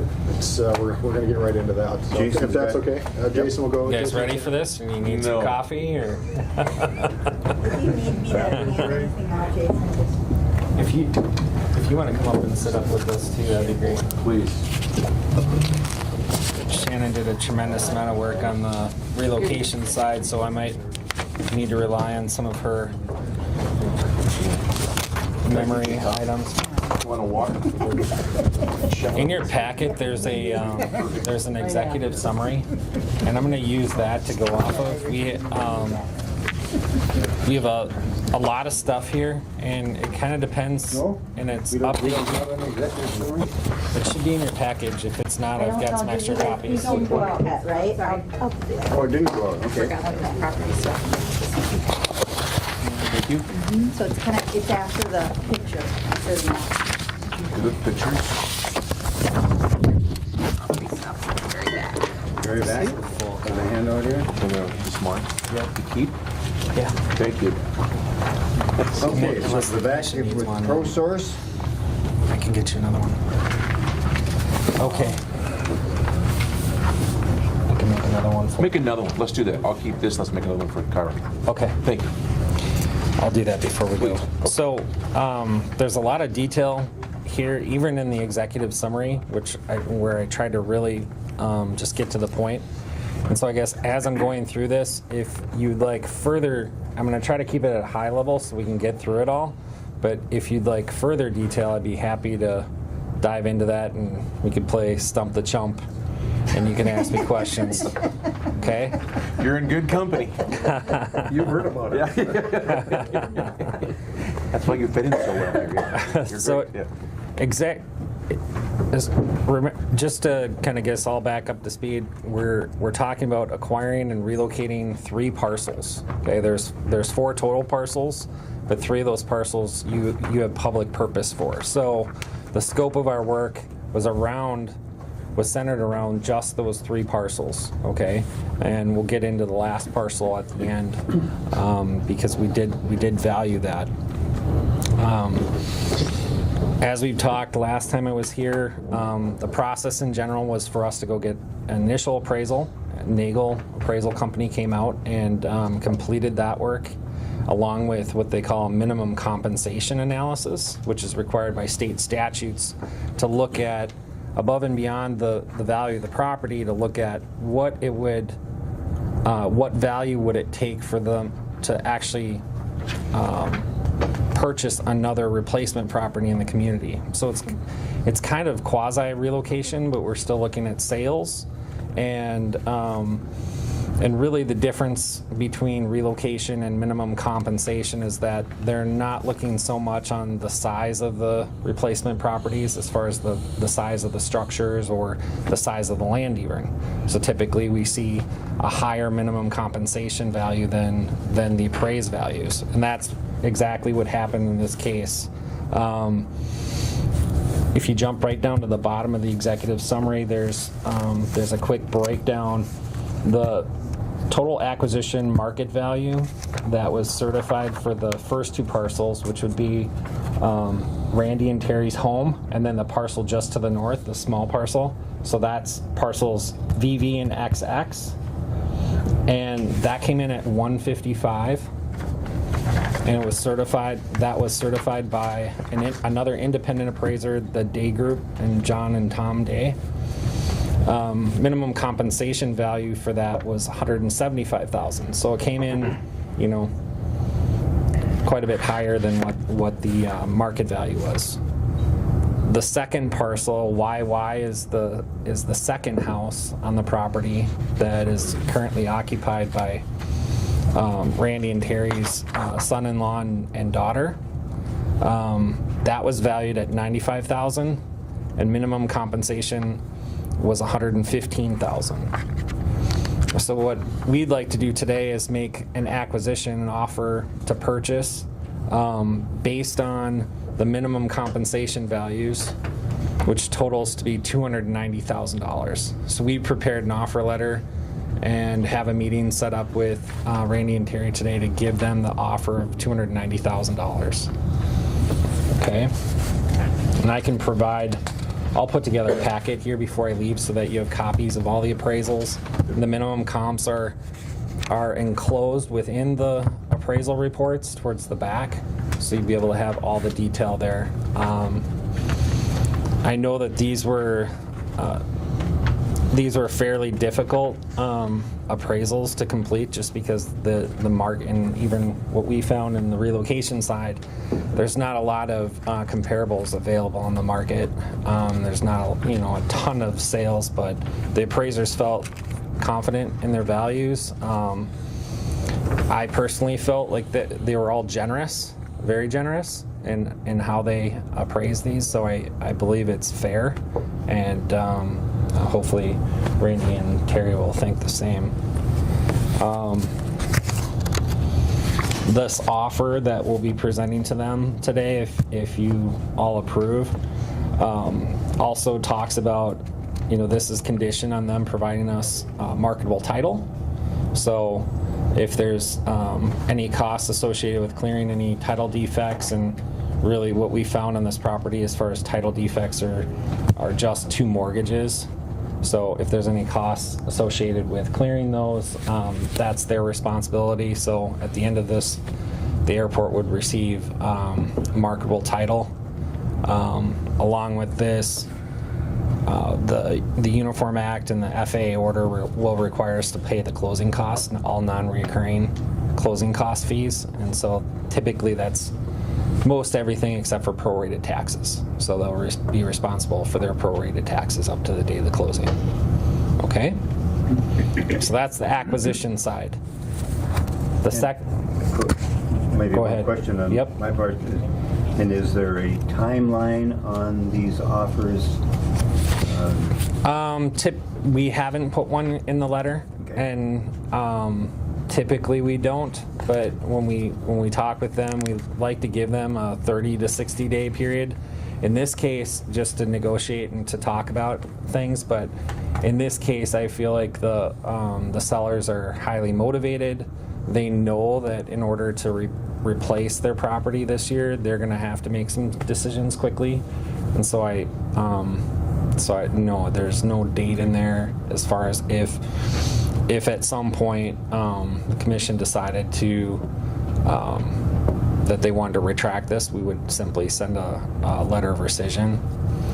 So Very good. we'd also have to send notices on the relocation side as well. So that is essentially the first side of the equation. The other side of the equation is the relocation. And I think last meeting you met and SEH gave our proposal because we found some additional tenants that were there that we didn't anticipate originally. Randy and Terry's, both of their daughters occupy the property with them, and a son-in-law and a grandchild. So we move forward and process the initial tenant relocation, because at that point we believe that they were paying rent and that and it's our obligation under the law to try to maximize their benefits. And so we wanted to make sure that we were looking at everything and making sure that all parties were treated appropriately. And as we did that and reviewed tax returns and interviewed the tenants, if you will, we determined that they're not legal tenants, and it's not a legal landlord, at least underneath the definitions of the Uniform Act. It was really kind of nominal rent that's being paid, and we couldn't really show that it was being paid consistently, and there's no agreements, there's no rent credits that are being provided, there's no tax returns that say that they have a business. And probably more importantly, as we got in, and I'll explain, as we got into the relocation scenarios of doing these comparable housing studies, we found that if we move the whole family as one unit, that eligibility could be higher than processing different folks. And so we'll get into this more, but I felt like that, and Shannon, I think as well, felt like that was the most responsible thing for us to do, so that we can ensure that they have the funds to actually replace within the community.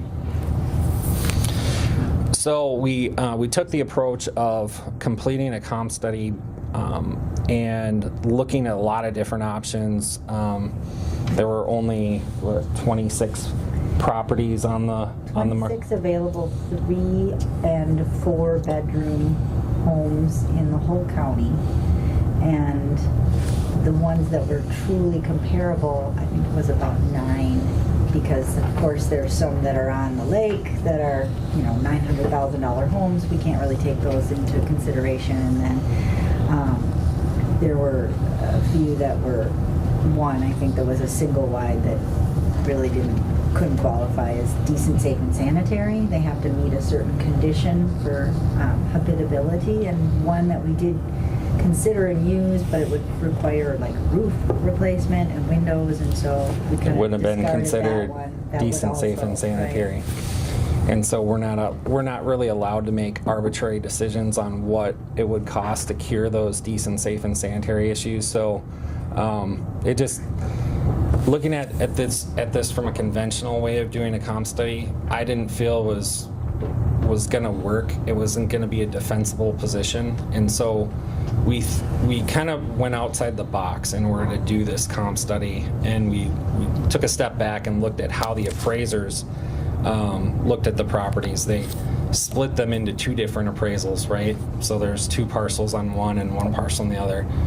And the reason they did that is because they found highest and best use to be single family in 2 different home sites rather than just one site. And frankly, you can't find another property that is just like that, right? So looking at that and how they did their appraisal, we started looking at, and we looked at probably dozens of scenarios, but we felt like it was most responsible for us to try to find 2 separate properties that met all the requirements of comparability, and to base the relocation study on 2 different properties. And so that's what we did.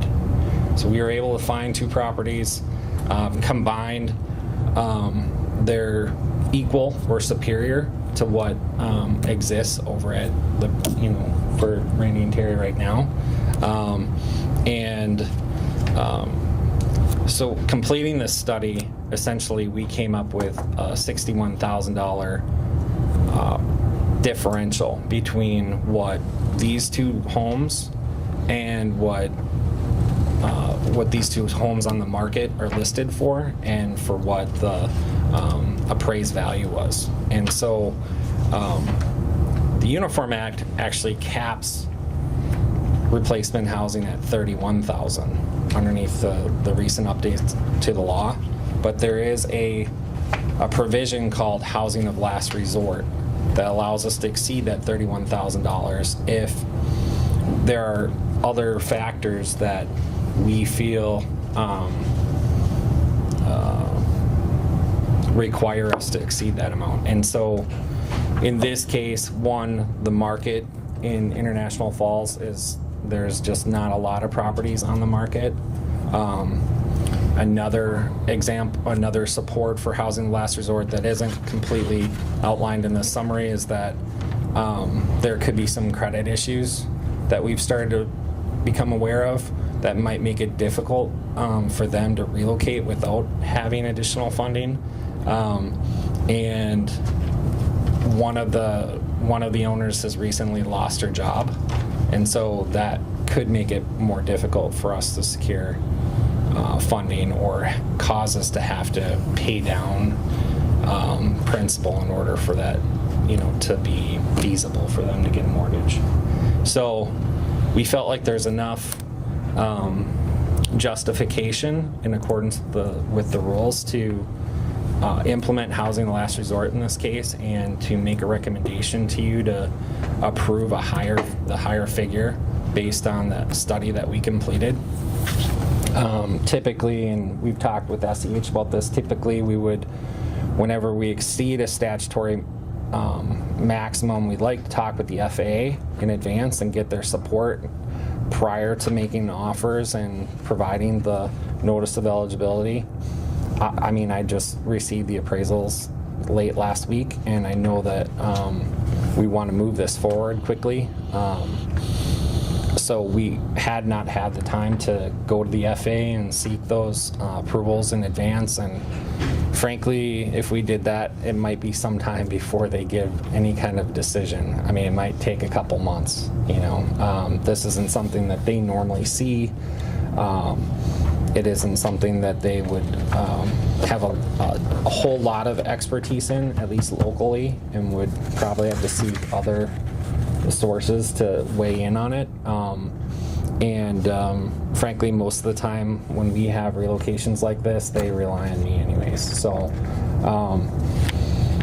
with all that said, I'm willing to recommend this to you and to support this, and if we get to the point that the FAA has questions about it, Shannon and I will go and defend what we did here as far as coming up with this relocation figure. But as far as a guarantee, it's hard for us to give a guarantee on reimbursement for the full amount. So unless we have their word in writing before we go and make these presentations.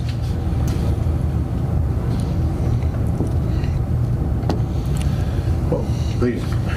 first of all, my fellow board members, I've got another conference call at 10 o'clock with another SEH group. Hard to believe. We live with these guys lately. So I'm going to have to be at that conference call because it's on this big wastewater project that we're doing. So if I'm reading this correctly, we're looking at an exposure then of about 351,000 total? Well, it would be slightly 290 plus 61 plus the 30,000 for the additional land for the additional 10.4 acres. So 381. 381. Okay. But the potential, Jason, that the FAA may question would be The additional, over the, 30. so of the 61,000, the statutory limit is 31,000. So it would just be that 30,000 over that I think Jason's kind of explaining that there is kind of that and a little bit of risk, but and the additional we're hoping we'll be able to defend it. and the additional land the additional 30,000 for the land. But And we don't need the additional land for the project, but it's contiguous with their property. right, I'm not quite sure that they would be willing sellers if we didn't acquire that. That's right. And so, so the thought in the process that we proceeded with is that we would complete appraisals and make offers just on what we have public purpose for, the first 3 parcels, and then we would negotiate what they call an administrative settlement. And we did receive a letter of appraisal on the additional land, so I have support for the value, and it's approximately 10% of that 290, which is, you know, kind of in line with what the FA would typically see as, you know, appropriate for an administrative settlement. And we have had just preliminary conversations with the FA that the situation of the administrative settlement is likely, and they seemed, you know, amicable to that concept. Okay.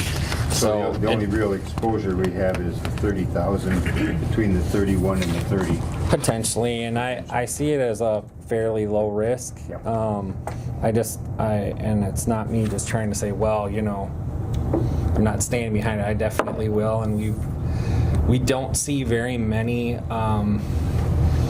relocation studies these days that fall underneath the statutory limits. A lot of times we're exceeding and going into housing last resort, and we see this in all areas of our work, whether it's tenant relocation or homeowner relocation or business relocation.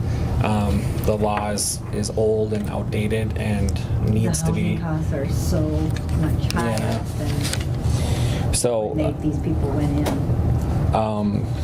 and it certainly is not the highest housing of last resort payment that I've ever personally done. So I've had hundreds of thousands of dollars in replacement housing payments given to single homeowners. So it's certainly not that. It just we don't see a lot of these types of relocations, period, in Minnesota for airports. We just don't. And so I just felt like it was responsible, at least for me, to tell you that, and so that you know going into it and making the decision. The 81,000 isn't, or the 381,000 isn't the total either. There's another couple parts to the replacement housing payment. There's an increased mortgage interest rate calculation. We don't know yet what that's going to be because we don't know the replacement interest rate yet. So that is a potential additional cost where we would have to do a calculation, look at what their interest rates are now, what they will be at the replacement. If there's a difference as far as did it go up, there's a calculation for us to come up with benefits for that. And then there are incidental expenses and closing costs that we'll have in addition to that. And the last item is the physical move. Likely, based on our conversations with the owners, they want to move all their own things and not use a professional move. And so in that case, we would we count the number of rooms, and there's a federal schedule that we use in order to determine a payment for that. We did that. We've documented 24 rooms worth of stuff that needs to be moved, and the schedule says that reimbursement would be $6,050. And again, it's all based on, and all of this is based on a reimbursement or a spend to get basis. So they would have, on the moving side, they would have to have everything moved before we gave them that payment. And on the replacement housing, the price differential, they'd actually have to spend to get. So they would have to go out and replace for that much in order to get them. Otherwise, we would prorate it down. And if they spend more, they would just get the maximum. So if I could, Mr. Chair, before you leave, I mean, it sounds to me like we're going to be in the $400,000 range, possibly more. It'll be in that range, I would imagine. And so I guess obviously the concern here at this table would be, we got to notify, there's no outside funding for this, right?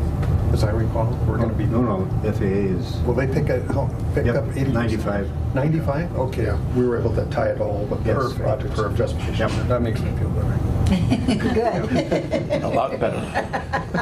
95% better. And by the way, you do a good job. I'm impressed. Thank you. Well, now my dog catcher came to drag me away. RSEH. I'll try to do that. All right, we might be here. If you guys are gone, I'll see you later. Okay. Thank you. So as a part of this, and if you look in your packet, right after the executive summary, we created what's called housing of last resort recommendation. And so this essentially is our document to support why we think more than a $31,000 price differential is needed. The FAA would require this at some point, and so this would require the commission's signature that you approve of this. So I guess I'm here to ask for at least two things right now, that one, you approve of us to go make an offer this morning for the acquisition and to present that to the sellers, and then two, approve us to move forward with the notice of eligibility using the $61,000 in housing of last resort for their price differential. So those are the two immediate things that I'm asking for approval from you. And I don't know if you want to ask more questions or have some discussion about this, and then I have another item or two after that to talk about. Well, and is the item after that they're purchasing back of the buildings, or is that not? That's where my question would be. Well, we have, so we also, if you look on the memorandum again, towards the end. Which one? What page? The second page of the executive report, there's a title called Negotiation Tools. Yes. We had some discussion early on about several things, and salvage values was one of them. Yep. And so I assigned to the appraiser the task of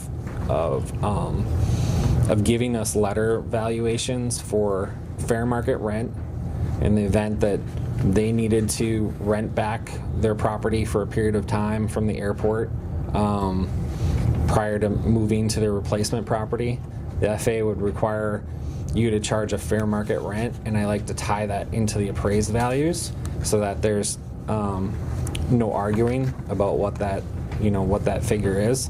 So I received a letter in regard to what fair market rent is for the entire property and for each one of the homesteads there on the property. I also received a letter report to obtain salvage values. The appraiser had some questions as to whether or not both houses could even be moved, but he did provide some salvage values. So if the Schobergs want to move those properties, we would have to charge them, we'd have to have a bill of sale and charge them fair market value. So we have those values available to us. And also we did a letter of valuation on the additional land, the 10.4 acres, which the FAA calls parcel ZZ. The value kind of surprised me a little bit, but as far as how high it is, but the appraisers looked at the parcel and felt like there is an area that could be used as a potential home site right along the frontage towards I think there was an older structure kind of on the south side of that parcel. Right there, they were able to carve out some land that they felt could be a home site, so they were able to give a little higher value of the land that was prime for that. But they came up with a value of $30,000 for that 10.4 acres.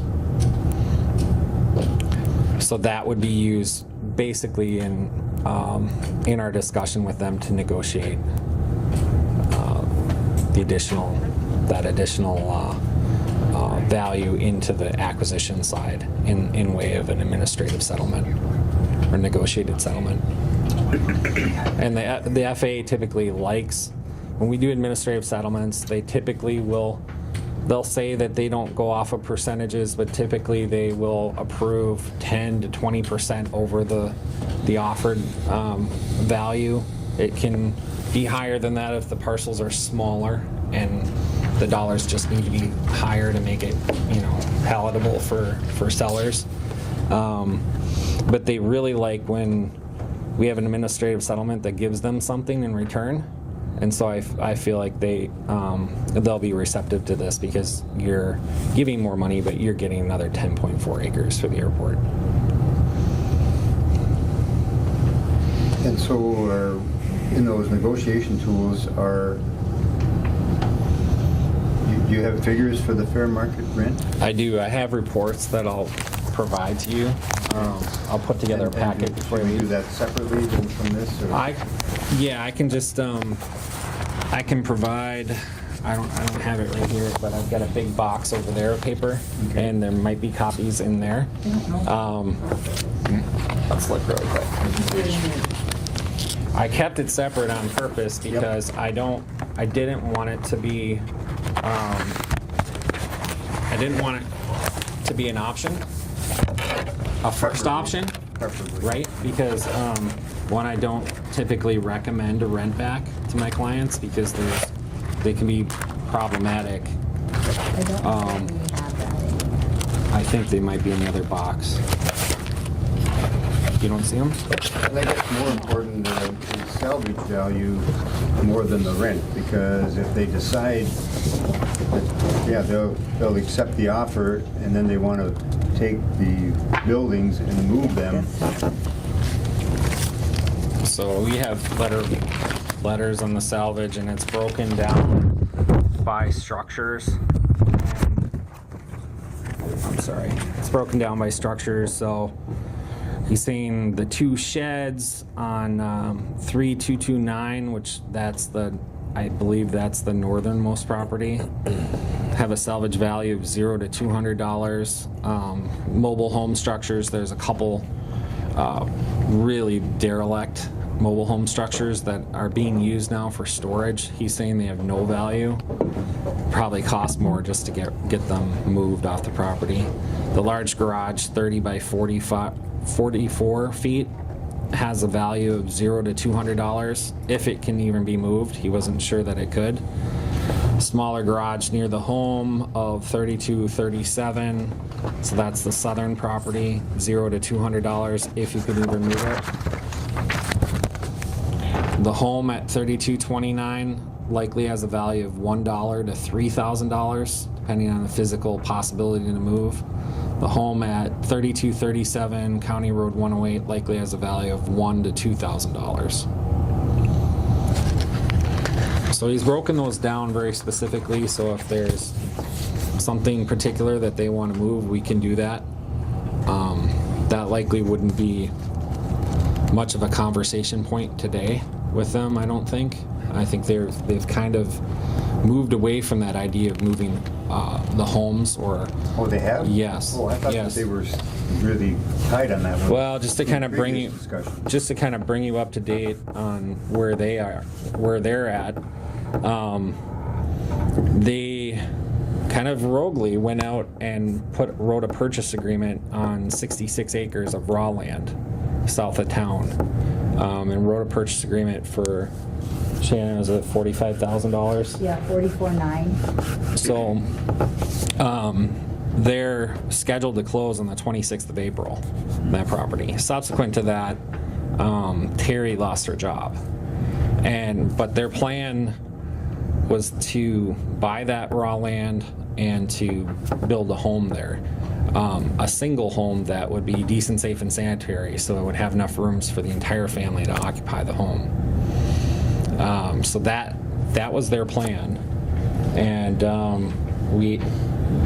I think right now that it's maybe in flux a little bit because they're waiting to see the offer and the relocation package, and And then decide, I don't know if Randy, you had a full understanding of what the cost to build might be, and so we looked at that, and we looked at some home plans that he had in mind, and as part of our comparable study, we looked at buying a house, building another one that matched this, buying a house, building another one that matched that. Kind of, we ran through those scenarios. So we have very general estimates. I talked to a lot of local contractors and subcontractors to kind of get those ideas, putting in a septic, what would that cost, that kind of thing. So we have an idea that is general estimate of kind of what that would cost, and he would still need to have to carry a mortgage, and I don't know how much he's willing or qualified to do so. So we'll have to kind of work through that with him to see. And that was kind of going to be the second part of the conversation we wanted to have with you. You know, we had some preliminary talks with their banker about receiving a construction loan to do this, to build this home. Is it a manufactured It's modular? a modular. A modular home. So they're site built, they come in pieces, but they're site built, they have like a crawl space foundation. Manufactured home is also considered decent, safe, and sanitary as long as it has an access and an egress to two doors, and they do, and so they may bring that cost down if they ultimately decide to do that. I can't get a new construction loan for that, though, I don't think, because it's not considered, it's considered personal property because it has a VIN number and it comes on a chassis until it's installed. Really? But if we can get a local banker to work with us, we might be able to figure something. That's part of our goal today. We'll be able to get written permission so that we can work with their bank and try to convince the bank to give them a construction loan backed on the offer letter and the notice of eligibility that we're going to provide to them today. And then that construction loan there would be progress payments until the home was built, and then at such point, then that loan would be converted to a conventional loan. And ideally, that conventional loan would be similar to what they have today. We've done several of these in Fargo for the flood diversion project in Fargo, North Dakota. And we had a hard time convincing some of the homeowners' banks to do this, and the city of Fargo's bank, which I believe is Bell, agreed to accept the offer letters and the notice of eligibilities and agreed to this process of the construction loan that converts to a conventional. And so that was one thing I wanted to propose to you, that if we're unable to get Bremer, if we're unable to get Bremer to agree to this, is that something we can come back to you and talk to you about whether or not the city's bank would consider talking to us about this loan process for the Schoberg so that we can help them replace. Certainly they would know what your financial standing is, and they'd know that you were going to go through with this offer and the notice of eligibility, and would have confidence in that. So likely they would support that if that was something that you were willing to consider as an option. Well, the city bank is Bremer. It is Bremer. Okay. Well, maybe that should help then. That should help. We have to get this permission in writing from them so that we can talk with Bremer on their behalf and have these conversations. So. And question back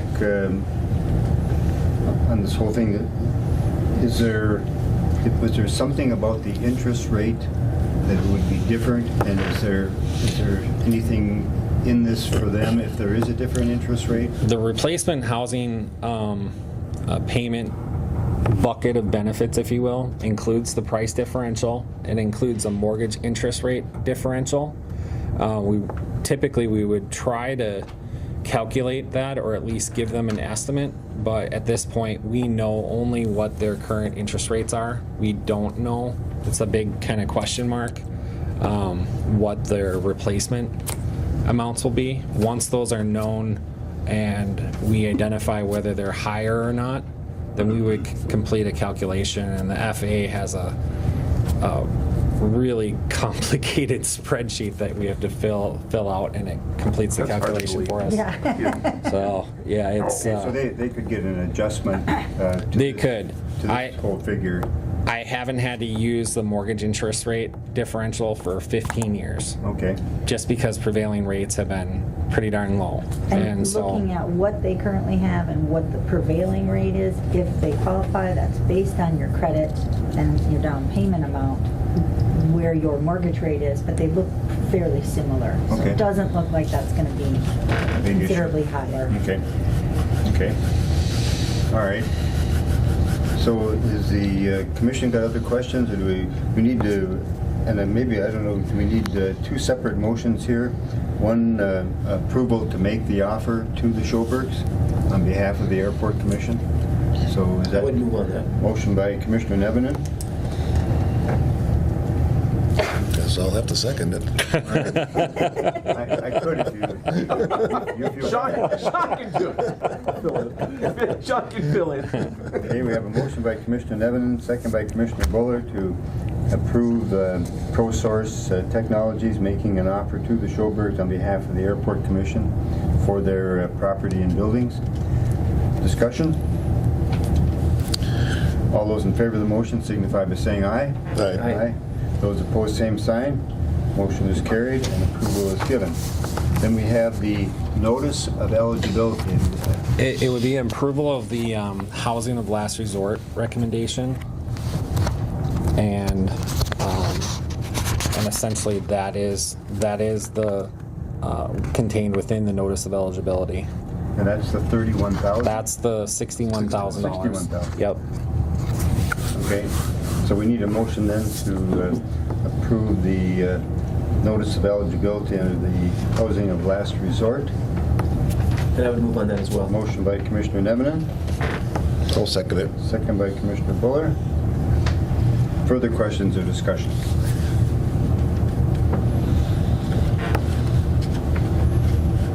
All those in favor of the motion signify by saying aye. Aye. Aye. Those opposed, motion is carried.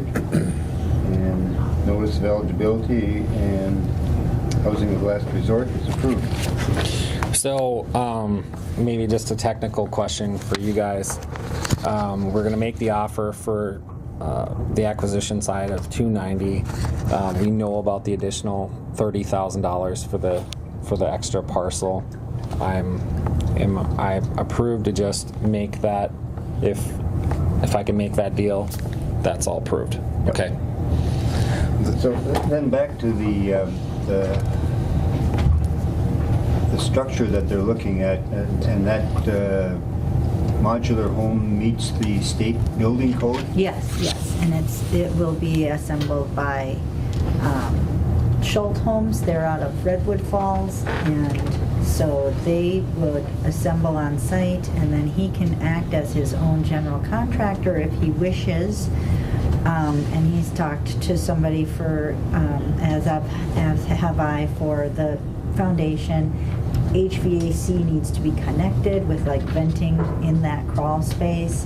There is an existing well on that property, so that is helpful for him, but he'd have to also have a septic system installed and then power from the road to come in. And so I've really done kind of a good groundwork of everything that's required, and that's sort of my role, is to help facilitate if he decides he's going to GC it himself, and that's what his idea was, and he's going to stick with this idea. Now they've had this recent change in employment.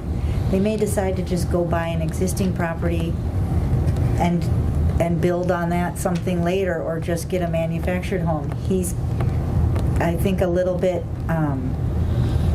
that's his main plan. He really wants to do that, but I don't know if he's a little bit mollified by their financial situation. And so I think that we can't say for certain what he'll choose. But if he does, we have a good idea of the time frame that it takes for that modular home to be built, to be delivered, to what the site preparation will require. And so ultimately a closing date might be, if he's going to go that route, in the fall, because then he doesn't have to pay rent during that time, which would be cost prohibitive to them. And that gives enough time for that build and a move in the fall, like maybe October, November, if we can stay on track. And then I think Or perhaps we can get him off this whole idea of building from scratch I do and have some pretty to pictures of the existing homes to potentially try to. pick one of put that idea to number them, one yes. comps that we found for them, and neither one of those alone would be decent, safe, and sanitary, but at least one of those homes could be, we could potentially create another bedroom and use the relocation eligibility to pay for that to make it decent, safe, and sanitary. So, and one of the properties that we found actually has a bunch of the outbuildings and everything, so. And land. I And think land. That's his main thing, is he wants that acreage. So we're gonna try to make that pitch, because I think that would be the best for them and for us in general. But ultimately, it's going to be up to them what they want to do. And one of the comparables that you have is for sale? Yes, that's part of the law and part of kind of the urgency of us getting approval and providing the offer on the same day, and the notice of eligibility on the same day, is that we're required by law to give them the financial means to buy something that's currently available in the market. So that property has to be available today for us to make these offers to them. This becomes stale the minute that one of those properties gets sold. So, Commissioner No, we haven't addressed the moving costs yet. Is that have to be approved also? well, the moving costs are part of the, and that's a great question, because I'm not sure about your process, but they're part of the notice of eligibility. I outlined those in the executive summary, and that's where we talked about they have two different options. They have the option of seeking a professional move, where we would help them get at least 2 apples to apples quotes, and the airport would pay the lesser of the two, or he could go and move everything himself, and it's based on the room count that we determined. We had pictures and walked the site and walked all the buildings, and we determined there's 24 legal rooms according to the Federal Register, and the compensation for that would be just over $6,000, I think $6,050 or something. That's paid as a reimbursement, so once that stuff is moved, then we would pay him. Or he could potentially do a combination move where he elects to professionally move some things and move other things himself. And so that would all be things that we would have to manage and monitor and so forth, and make recommendations on what we pay in the end. Okay, thank you. And I guess further question on my part, Casey, can you help me on the schedule? We were not looking to clear the property until 2020.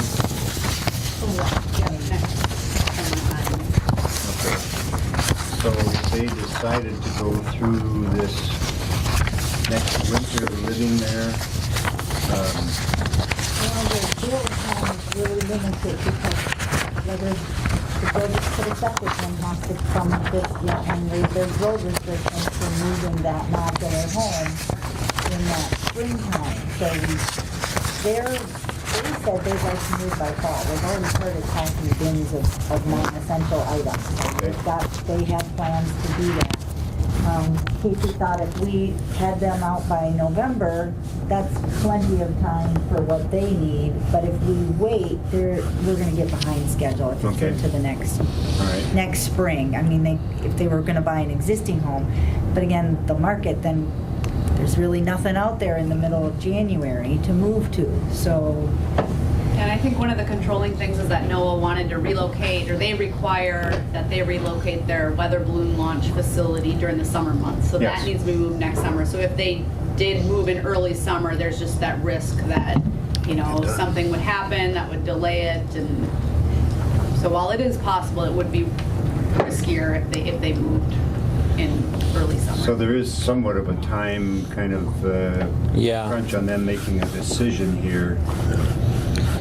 Yes, there definitely is, and I think they understand that very well, and I think that they will make a decision fairly quickly. I feel like the package we'll be presenting to them is generous, and I hope that they see that we took those efforts to accommodate that. And Shannon did a great job putting together the summary of what it might cost for them to replace in the way that they want to do it. And we can definitely show that the package that we put together is going to fund that for them. And so I think we'll see a decision fairly quickly. I was able to contact your city attorney and put together a purchase agreement. He asked me to write it and then for him to review it and approve it, and he did that. So I will have that to present to them today. Okay. And I don't know, 1 out of 10 people will sign the same day that I give the offer, so I'm not always hopeful of that, but they'll be in a position where they can make a decision and sign the paper. The only last item that I have for you is that Randy and Terry have both expressed and shown a desire to start cleaning up their property. And one additional thing that the airport could do is to provide some dumpsters for them so that they can help remove some of the debris and so forth, so that one, we don't have to pay to move it, and two, it's one less thing that you'll have to deal with once you take possession of the property. Can we authorize the airport manager to secure a couple of dumpsters for the showbirds to clean the property? Do we want dumpsters, or do we want just a big container? Yeah, do you want, like, are we talking about a construction style, like we're gonna, Like a Like a 30-yard or... That's what we should have. He's probably got how many? 6, and I'm not kidding. No, I think you just bring them one at a time, Yeah. as he fills them up, and But go, I think the transfer station himself, now they've got a truck that will pick up those dumpsters and have their own metal dumpsters too. I don't know if it's just for metal or it's for what it is, but we can probably get it just from the transfer station instead of Friends if we need to. There's 2 options we have. over what time frame are we going to need dumpster or dumpsters? What? Well, I would think over the next couple months. yeah, I would say the You same. want to and wait until he accepts the offer? We want to wait till they accept the offer. Yeah, Yeah. of course. I make the call, Yes. guy shows up. Yeah. And I think it's, it's something, Authority, that you'd want to kind of Please. keep your finger on it, Yes. so that you're making sure that what's getting put in there is coming from him, that sort of I thing. understand. Yeah. Yeah. Quite well, yeah. If you see extra, carpet and stuff like that, then, I think we want to hold him responsible. We'll have the same conversation with him as well, so. This is not your first rodeo. No. No, we actually, typically when we do these for big apartment complexes, we'll get one with a cover on it. Yeah. And we'll stand out there and check residents during certain hours to dump, and then at the end of the day, we put a padlock on there. Well, I learned really quickly that doesn't even work because people just throw stuff on the top after Sure, you leave. So, sure. so then we had to take the next step where I actually had it. I stayed until they came and picked it up, because otherwise you'd have people dumping after. No, hours and not so, here. so I don't know that would be as much of a 77 mattresses? infested with know the story behind infested with bed bugs. So Yeah. back to Whoa. Walt's point here about having Go. 2 options, Walt. You say we can call the I think- transfer station and they will bring one? I think they've got I know they got a truck now that'll pick them up, so they must have some containers to put out Recycle. also. More I don't know if recycles. it's more recycled, but that's what I think we're going to have to do. You're going to have more than one there, because one's going to have to be building materials if it's building materials. One garbage, you can't put garbage in with the building materials. I mean, they'll explain it to you out there. I would check with I think the it might environmental be- service offices. Well, a lot of it is just household debris, like personal belongings. They're gonna clean out the basement and the garage that was dad's. So it'd be and- garbage then. Right, that kind of thing. As far Okay. as building materials, There might be metal and that sort yeah, of thing. and I know that he has a scrapper that's going to come and help take the Well, mobile they don't have to worry homes and about some of that. those things, so that may Okay. not be necessary if he's gonna sell it to a scrapper. But I think it's a good idea. Just so he knows that what you put in there is going to be garbage, so that you can just take it inside. They can dump it in the trailer or on the floor and shove it in the trailer, and it's done. Yeah. Yes. Otherwise, they got to sort through it. I know in that mobile home, though, that is all building materials that are being stored inside that mobile home. Okay. So, So a motion then to have the airport manager secure dumpsters upon them signing a Yeah, that's a question. Are we going with the signing of the Yep. tent? Yeah. Are we? No. Signing the purchase agreement. Sign with the purchase. So I can So you're just gonna call me? contact you. Yeah. Okay. Yep. Okay, so motion by Commissioner Buller, Yep. I'll second that. second by Commissioner Nevenin to the airport manager to secure dumpsters upon signing of the purchase agreement for use by the Showbirds. Okay. You read that by Further the questions or books. discussion? Just lastly, the next. Let me call the question Okay, on that then. If go ahead. that's it. If there's no further discussion, all those in favor of that motion signify by saying aye. Aye. Aye. Those opposed, motion is carried. Sorry Jason, to please. interrupt you. We do it all the time. So, lastly, the next time that we come meet with you, hopefully we'll have a signed purchase agreement, and we will. If we're buying this extra land, we'll definitely have to write what they call an administrative settlement, and that will be similar to this housing of last resort memo that I'll have to have you sign and approve. So, And hopefully you'll we'll have be able talked to to get. the FAA by that time. Yes, we'll have a conversation with them, and typically we like to get that signed and then go to them with it so that it shows that you've accepted it. But at that point, I've never had them not accept one. So it's usually a pretty detailed. We have to cite laws and case studies and make an argument for why we're doing it. It's kind of ridiculous, but that they require us to go through that and submit this memo to them. So Well, great work. Yes. Fantastic, Yes, Jason. Thank good you. luck. That's a lot of work. well, we'll try to get it done for you. All right. Well, thank you very much. Thank you. A question for you on the VIN number.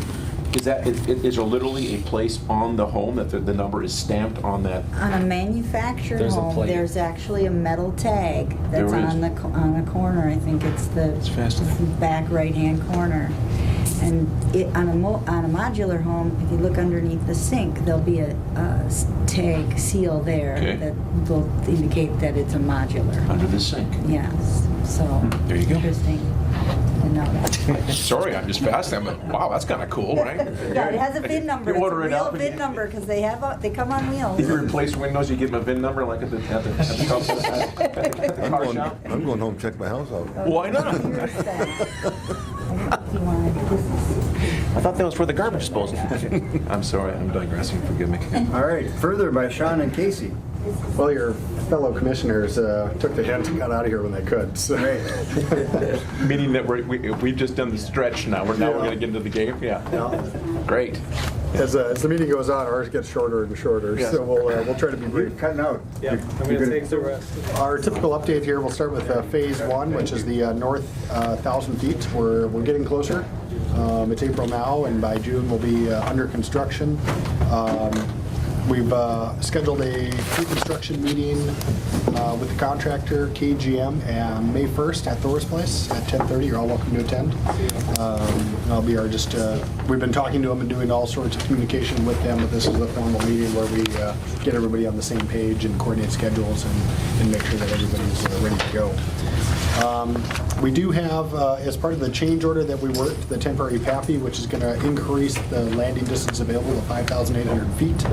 The temporary PAPI, which the contractor has indicated they'll install on May 20th. And then Tracy Schmidt at the FAA has been really good working with the flight check group to make sure that we can get a flight check soon after that. So we got the PAPI installed May 20th, flight check between May 22nd and May 25th. Kind of a window there.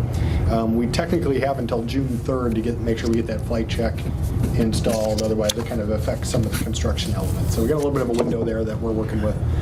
We just hope for good weather and get everything installed. We do have the start of Phase 1A, a typo there.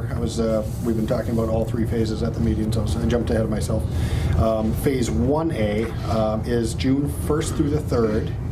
And just a reminder, those are night closures to shorten the runway. So it's going to do a bunch of work at night. They're going to do some electrical modifications, paint marking modifications, and then reopen during the day full length.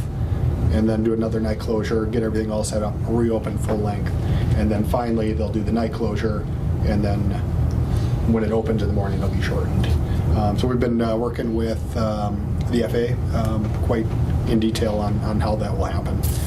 So we're anticipating June 3rd that the start of phase 1B, again a typo there, the runway will open up at a reduced length. I have a draft email that's going to go to our friend Peter at SkyWest, just communicating that we're on schedule for that. We'll know more on May 1st. It is a 50 phase 1B is 50 calendar days. And then we'll have the 3 days to put everything back. So we're anticipating late July that we should be done with construction. So that is kind of the very brief thing. I think things will happen here towards May 1st, and we'll have a few more FAA calls. And Yes. I was thinking, this is kind of a side note, we don't really have much time, but my dad has a bug issue, and we're, exterminators, we're talking about those, and like, wow, why would anybody want to be an exterminator? You have to deal with bugs and stuff like that. Sometimes I wonder about the same, because we have to deal with the FAA so often, and routine calls over and over and over again, but we're happy to do it. So with that, any questions on phase 1? Environmental assessment. All right, so the FAA, we've been doing kind of piecemeal reviews with the FAA as we've been putting the environmental assessment together. Josh Fitzpatrick is their environmental protection specialist, so he does all the environmental assessments in the office in Minneapolis. So we've been doing basically chapter by chapter reviews with him. He has the full final document now that he's doing a final review of. So we might be able to publish here in the next, couple weeks is what we're shooting for. We'll coordinate, Kyra, with you and everyone on just kind of the logistics of that, so that'll get noticed in the newspaper. And maybe a question, for you is, where you would want to have those documents available publicly. Typically it would be online if we're able to post that on your webpage or anywhere else. We have to, I think the requirement is at least one public location, but often it might make sense to do the library and say City Hall or this building or whatever you feel would make sense for your community. So you don't need to decide today, but maybe something to think about as to where hard copy documents could be made available to the public. I think, can we have 3 locations? Mm-hmm. Yeah. Because I would say the library, one at the City Hall, and one here. And I'm not sure who should have it here, the Auditor Treasurer, Auditor Treasurer's office of the county. Okay. The administration office at the City Hall, and then the public library. Okay. And then online. Yep, and then it'll be on the airport website. Yep. And then is there anywhere else other than just the typical newspaper, your legal paper, that you would want to put out notification or anything like that? Probably be on the radio to where they're at. Not the whole thing, but where they're at. I don't know, do you normally do radio ads? I haven't done any projects, but it's not to say that we can't. No, just a thought, just that people can hear it, that listen to the radio, look at the paper, they'll It wouldn't hurt know where to look for it. Wouldn't hurt to put some in the news. radio ad that is similar to what the newspaper ad is to what the availability.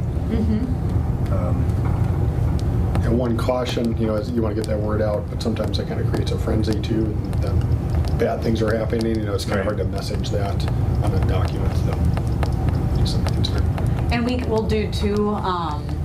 There'll be an executive summary to the environmental assessment. So when we post it online, sometimes it's nice we can post that as its own standalone document too, just so that if people want to read the 4-page overview, they can look at that before they decide if they want to read the big thick thing. So sometimes that's a nice tool, and we can give you extra copies of the executive summary with a couple figures. So for people that you just want to be in the know, that's a quick, easy read, but they don't actually have to read the whole report.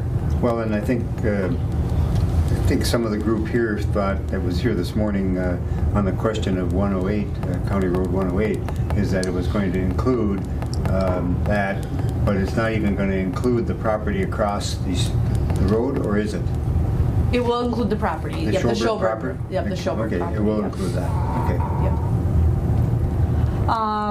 Yep. So I did pass out a figure that's just kind of a super high level overview of what is included in the EA. So I guess kind of to your question, Bob, so it'll be all the phases of the runway, which are kind of shown in the different colors, and then the Schoberg property is outlined in that orange hatch. Oh, yes. Okay. So that is what is included in the project in the EA. If you look in the lower right-hand corner, there's kind of a high-level inset overview of what the obstruction removal is going to be.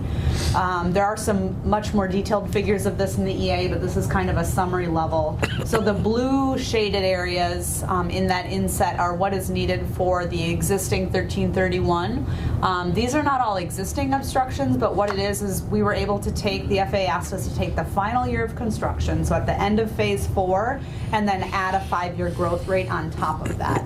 So it maximizes kind of what we're, I mean, we don't want to cut down all the forest, but the kind of the key thing is that the FAA will pay for obstruction removal in an area one time. So we kind of wanted to maximize that and kind of take care of what's feasible and eligible for funding all at one time, so that we're not doing a project just to come back in another 3 years to do another one. So we were able to apply a growth model to get to those limits. And then the red hatched areas, you can see on the figure there, those are the additional areas that are needed just for the temporary runway. So you can see there's a little bit extra clearing.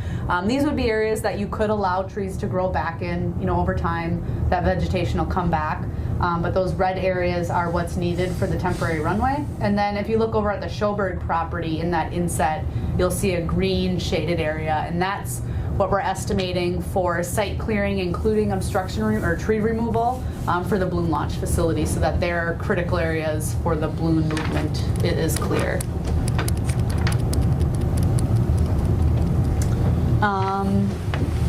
Where's that at specifically? Right here. So it's kind of like this area. And that little inset there? Yep. Got it. Yep.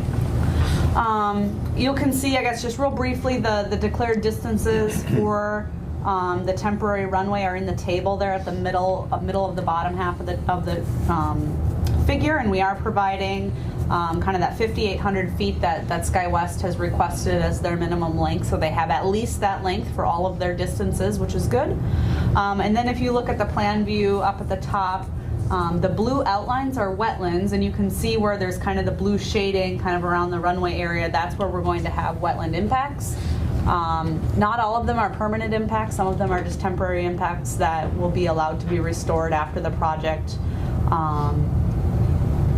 And then a lot of them are also what's considered a linear ditch, so that's a much easier process with the Corps when you permit those. There's a lot that we actually won't need to mitigate for because it is that linear ditch.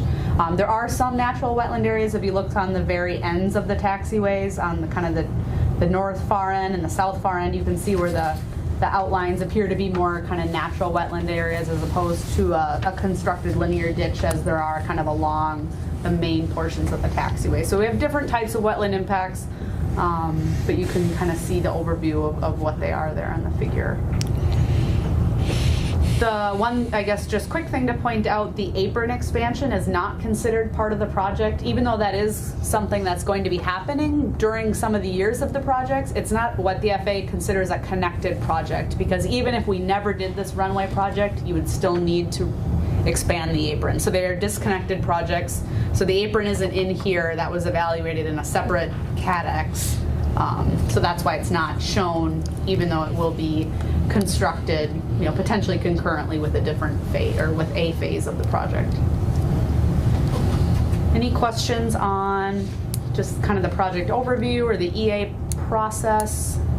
Maybe just one other thing to clarify for the EA. So when it's published, it'll be out for public review for 30 days.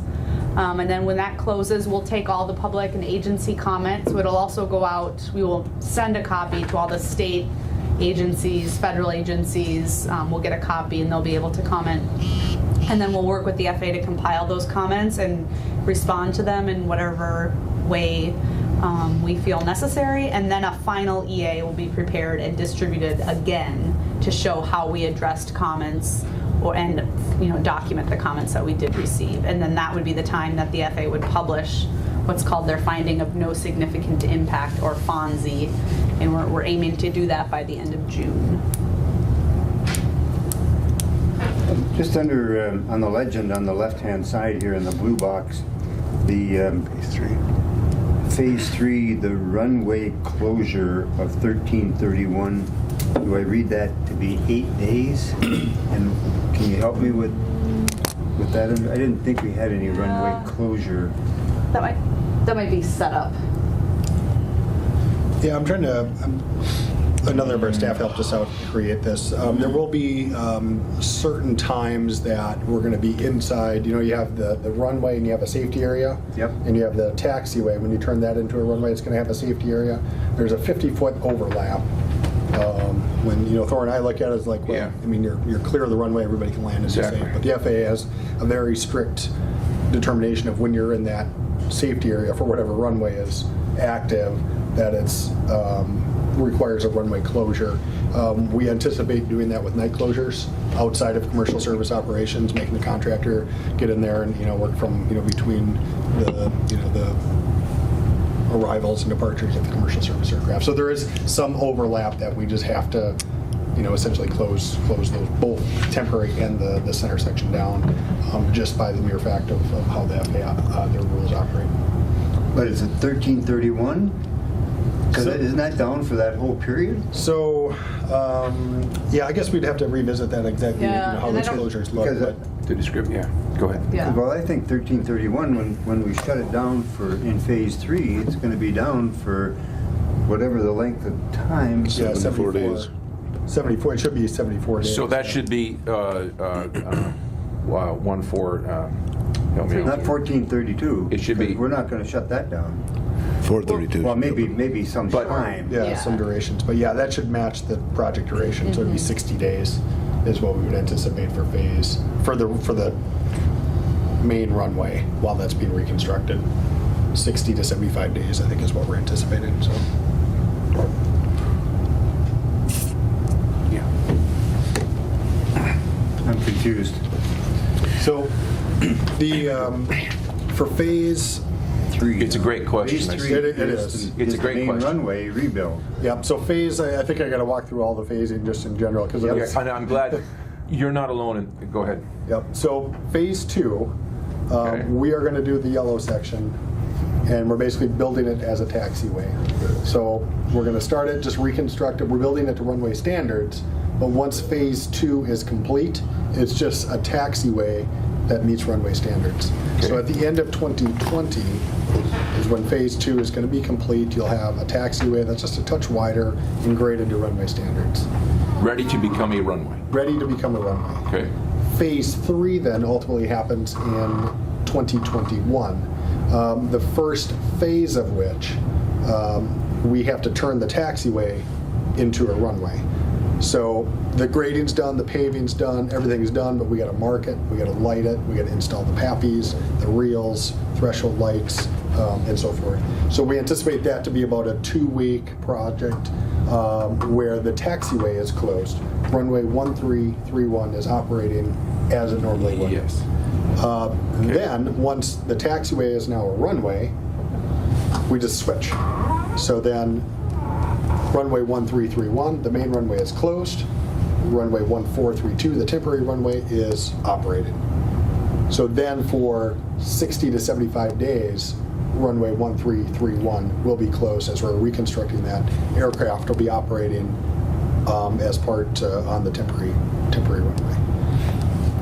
And then, so there is, what I was describing, it probably was confusing to some. No, I'm thankful. It's just there's some gray area in the middle. I've only looked at it 1,000 times. Yeah, I'm still good. Yeah, and there's just some infield work that would have to be done that we'll do as night work. Hopefully definitely not impacting commercial service, maybe some late night general aviation traffic.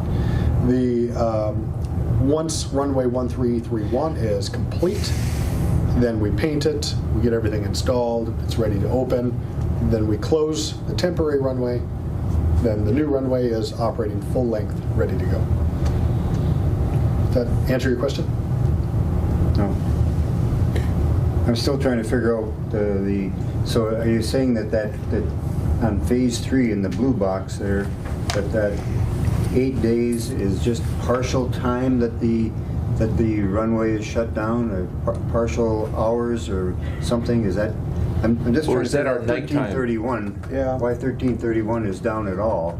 Because when we shut it down, it's down. I believe that's a Right. typo. But maybe it should say 75 days. But maybe it's because you're doing the work on the taxiway that you can't have it open all the time or something? Yeah.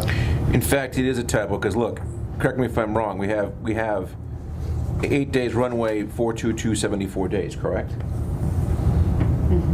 Yeah. So it's a typo. It is. Yeah, It has I to think be. the 8 days just isn't even supposed to be there, and it's supposed to be that for 74 days, 1331 and 422 are closed. Okay. And Yes. And All right. the other thing to remember, this It's is a great for question, like though. environmental, just big picture understanding of construction impact. So if it ends up being 80 days or we get it down to 65 days, from the environmental perspective, it doesn't really matter. Right. Okay. Because, yeah, I don't remember in Any of our discussions? those meetings Yes.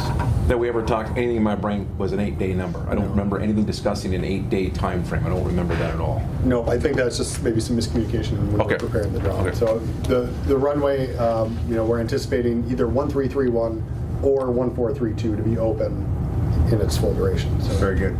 Okay. I see Thor looking on here. Yeah.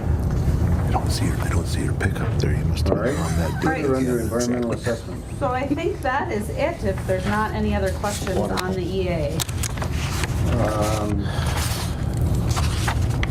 Well, maybe back to your last point, Sean, about opening up 1331 again. When do we make the decision on the last 900 feet? And do we mark the runway with the 900 feet, or are we going to be having that down and we're going to have a displaced threshold at one end? we would, the way we have the planning determined now is we would open it full length, because regardless, it wouldn't be until the next year, until the next earliest phase 4 would happen. So you'd want full length for the winter. Okay. Regardless. So we would paint it full length. Okay. At the end of phase 3, and then determine, financially, or, the FAA grant structure, however that works, if phase 4 is going to fall in line in the next year. And we'll know that, I think, as we work through the next year or two, to determine if that's something that somebody wants to move forward with. And of course, we'll have our 139 safety inspector right there with us, helping us with this. We'll have the company with the FAs. All right. Yeah, so I think we would open it full length, all lighted. You would have a fully Okay. functioning No, I'm tracking runway you now. 13 at the end of phase 3. Thank you. Just a question, when does the tree removal start then? So we would include that as part of our phase 2 bid, and so the contractor that would get the phase 2 portion of pavement work would also, I believe, would work with the sub or whoever they would do that. The phase 2 work wouldn't start until May of 2020. We would anticipate that the clearing work can start this fall. They like to do it in the winter months for the long nose. Long-eared pets and wetlands and. Yeah, all sorts of reasons to do the clearing in the winter time. So I presume that with the exception of the property acquisition, that would happen this winter. Further questions? All right. EA on its way. All right, anything else, Casey? May I interject something? See. Jason Elk just texted me. This is Jason Elk. If possible, can you please bring back a commission-signed copy of the Housing of Last Resort memo? We'll need a copy for our file. And that's in the packet. Do we have a That's clean one? Yeah. You have a clean one, Kyra? I wrote all over mine. We've got extras Okay. in the packets here. So I just wanted to be sure I got that in before I forgot. Thank you. And I have to take this next one too. I'm sorry. Hold on. So continuing phase 2, just a few updates. We've been doing the monthly calls. So our plan is to bid this project. We're scheduling a bid opening for June 25th at 2 p.m. And if that works well for your schedule, if the commission meeting was on June 26th, that's the fourth Wednesday, we could consider the bids at those meetings. So if that, otherwise, we can work with that. We have definitely time to move the bid opening to have it occur before your June meeting. And that would be at, you open it on the 25th? We would open on Tuesday The 25th? at 2 p.m. the 25th. Okay. And then you'd consider it on Wednesday morning for the commission meeting. How does the 26th look for everyone? I know that's the League of Minnesota Cities annual conference. I won't be here.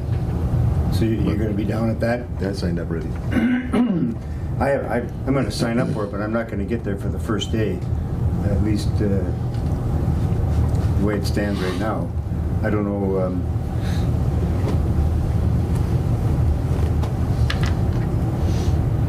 So that's a ways out. So I guess we can.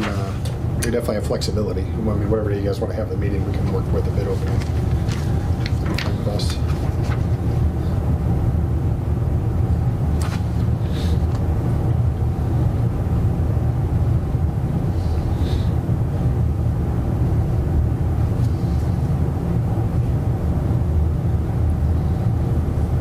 This was the conference is all week, or? Yeah, it starts on Wednesday morning and goes until Friday noon in Duluth. So in June, we'll have a couple SEH proposals for construction administration for phase 2, and then ultimately design of phase 3. So we're kind of doing the leapfrog. That's all going to be included in your grant request. As part of that, there's the independent fee estimate review, which you've completed before on a few other projects. So the commission will need to work with an independent company like you have in the past. I guess I have a note in here, if you'd consider entering into an agreement, you can get quotes from different companies. We can refer Kyra to a few names to do that. But that process, then we can have, kind of leapfrog it a little bit, so we're not such in a rush like we have in the past. So do we need to have a motion today to approve your contract contingent on the approval of the? So I think what I would recommend, so it would be with the IFE company, so the independent consulting company that would review the scope. So I think maybe if I could word it, we don't have contracts yet, but maybe you could say not to exceed 5,000. Historically, they've been 3,100, I think, if I remember right, Kyra. So then that would just be coming into an agreement with them, so they're ready to go once our design and construction administration fees are ready. But don't we have to have yours? No? I guess in theory, I mean, you could wait until you get it all, but this would just get them lined up to do the work. All right. Yeah. So we have a motion then to enter into an agreement with an IFE company not to exceed $5,000 for the review of the phase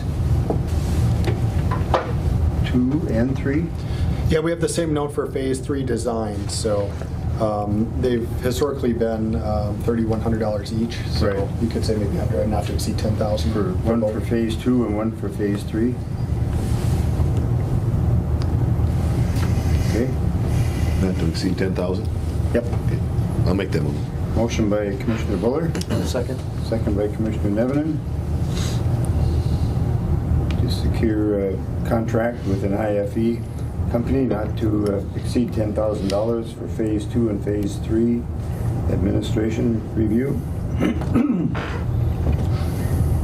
Questions or discussion? Excuse me. All those in favor of the motion signify by saying aye. Aye. Aye. Those opposed, same sign. Motion is carried. Thank you. And those costs are eligible as part of administrative expenses at 95%, so it's always good to mention that. Weather balloon launch facility relocation. We had our monthly call with the FAA. It sounds like that's ongoing. They're going to send some documentation to the commission concerning a memorandum of understanding for the new facility and how it works and some agreements. The FAA has done the draft versions of it, and they're going to share that information with you. So outside of that, I don't have much in the way of updates. unless you have anything to add, Bob. The land acquisition, ProSource gave their report. So I think we're good there. Just to keep things moving along, the funding update, which is probably the most important part. The FA supplemental appropriation, again, this is that $1 billion that was signed into a law about, I think, almost a year ago now. They're still waiting to hear whether, what airports that money is going to. We keep hearing next month, just wait a little bit longer. The FAA on our recent call indicated that they hope to have that information by the MCOA conference. It appears that it's going to be slightly after that. The Secretary of Transportation is the one that approves where that money goes, and apparently it's still being worked out. So we're hoping for good things, but we won't know for sure probably for another 2 weeks. The funding source, I think, just provides certainty for International Falls. There's no difference in funding rate. Your discretionary grant would give you the same pro rate as the supplemental program, but it would just give you certainty, which I think would be a good thing. And it's a good thing for the state of Minnesota because it frees up more money for other airports. Can you add on that? The bonding bill, again, the House bill for the bonding bill has $1 million as part of that program. Currently, the Senate has no bonding bill at $0. So you can see there's some politics at work in the Minnesota legislature for any sort of bonding bill. I don't know, Bob, if you've heard anything else. I have not. I got a copy of the in the packet today that was, or pages that were handed out of the bonding bill that testified with Representative Eklund in the House committee, along with Mike Larson and Gary Serfenik were there, and Sean. So, but have not heard anything from Representative Eklund on that or seen any activity. And I don't know if that's part of the omnibus tax bill that the House is going to be passing this week. But I believe it's going to be on the floor this week. So I got to think that piece of it, and I don't know where our $1 million is in the bonding. Mm-hmm. I have not seen if the committee has marked up a copy yet or not. Mm-hmm. I haven't heard from Mike or Gary, have you? I got an update from Mike Larson over the weekend, and he just indicated that just kind of the status that it's active in the House and pretty much non-existent in the Senate. So got a little bit of work to do if it's going to go anywhere.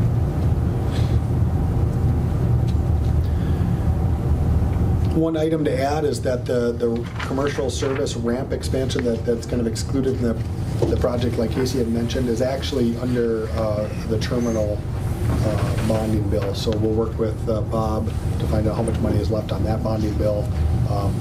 Because any money that's left over from that can fund the ramp expansion. So that's good news that we still got some funding sources there. MnDOT is still in line. So between the FAA, they're going to either through the supplemental or through your discretionary grant offer 95% for the projects that we're working through. MnDOT Aeronautics is still covering 2.5% up to $200,000. So that's their limit, and we're working with the bonding bill to cover the remaining portion for this project. In this grant, I just wanted to provide a quick summary, and again, there's quite a bit going on here. So here's just a list of things that would be included in that grant request. The environmental assessment that we've been working through, the work for ProSource to actually, the professional services to acquire the property, actually purchasing the property and the relocation that would come with that. There's a land Exhibit A update that's going to be required as part of the property acquisition. It's just when the FAA says if we give you money to buy the land, you got to update your property map as well. So that'll be part of the project, part of the grant request. The Phase 2 construction contract, which we're bidding in June, and then the construction administration from SDH, as well as the Phase 3 design as we continue to leapfrog until the next year. So quite a bit going on as we work through those items. But again, the FA and the MnDOT are both there to support. Hopefully the bonding bill will come through as well.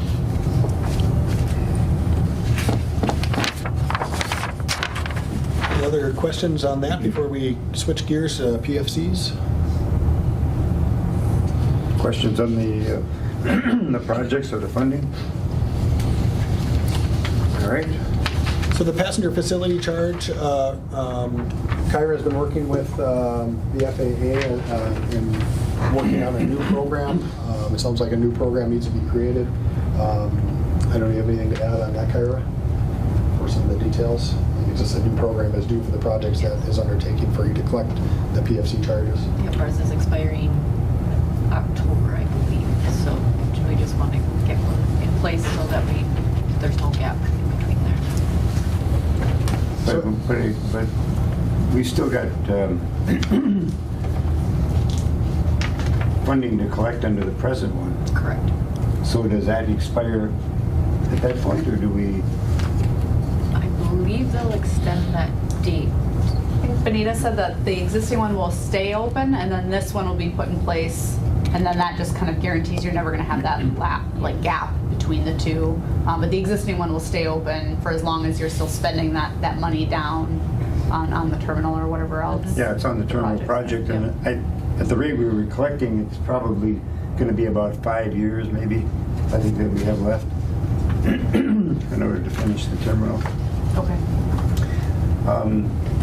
And then how does it work with if the Congress increases PFCs, and if we get this one passed, do we have to go back and amend it? I'm not exactly sure of that process, since it hasn't been increased in a very long time. Right. I would imagine there would be some sort of amendment, and I'm not sure exactly what that process would look like. But that could be a good question for when we meet with the FAA next, just to kind of, and they might not know either, since it hasn't happened. And I don't know that the Congress is going to increase it the way it sits right now. And I think the FAA would have to streamline that process because every airport would have to update their program in some fashion or another. And that would be a lot of airline meetings and a lot of outreach that would have to be done as part of that. So I would imagine that would be quite a rollout should that happen. And that amount right now is $4.50 for every ticket. It's written out of International Falls, and they all go towards improvements at the airport. All that money, except for 23 cents or something, goes to the airline. I can't remember that they get to for collecting it. And so,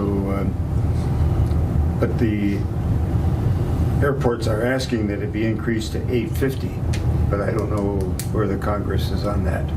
Yeah, I haven't heard any real positive movement lately. I mean, it's always an issue, but I haven't heard any rumblings of success lately. Okay. So we need to have a motion. Yeah, so SCH has prepared a proposal for $14,100 to create that program, and it's a draft program. You meet with the FAA, you meet with the airlines, 4 separate meetings, and then take comment, and then do the final program. So $14,100 for that one. All right. I'll move on that. Motion by Commissioner Nevenin. Second by Commissioner Buller to enter into agreement with SCH on the PFC proposal, passenger facility charge proposal. Questions or discussion? Hearing none, all those in favor of the motion to approve the agreement signify by saying aye. Aye. Those opposed? Motion is carried. Agreement is approved. Thank you. And that is PFC eligible as part of your thing, so you will get reimbursed for that. Public involvement and stakeholder engagement. So we had a couple meetings with the FAA that are listed on your memo there. We also have upcoming, I think we're starting to get into construction. We have the EA that's going out, just from the public that was present this morning. I think there's some involvement there that wanted to get some of the word out. So we have some project flyers that we're going to share for both tenants and neighbors. Then we have like a pilot focused and a passenger focused. So we got some different themes that we're going to run with. So we'll have those here within the next couple of weeks. And then we also have the option for an open house. I'll leave it up to you for discussion, whether, another open house like we had last fall, if there's some questions in the community that you feel that need to be answered, or if, we can keep it to a more pilot-centric airport feel. So we're happy to, support all the projects that we have going on. We understand there's quite a bit going on, so whatever you feel is appropriate, we're happy to do. Anything to add? No, I think that's. I guess we're not looking to approve we're not looking to get approval for phase 2 and phase 3 until sometime in June. Correct.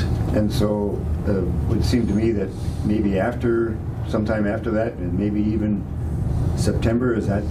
I think maybe one thing to consider, maybe kind of given some of the public maybe concern or misunderstanding of the project, especially as it relates to the road, since the EA will be out and publicly notified. If you're going to do an open house, it might make sense to do it during that comment period, just so the message can be shared, and making sure that accurate message on what the project is and why you're doing it, as far as what's included in the project and not included in the project.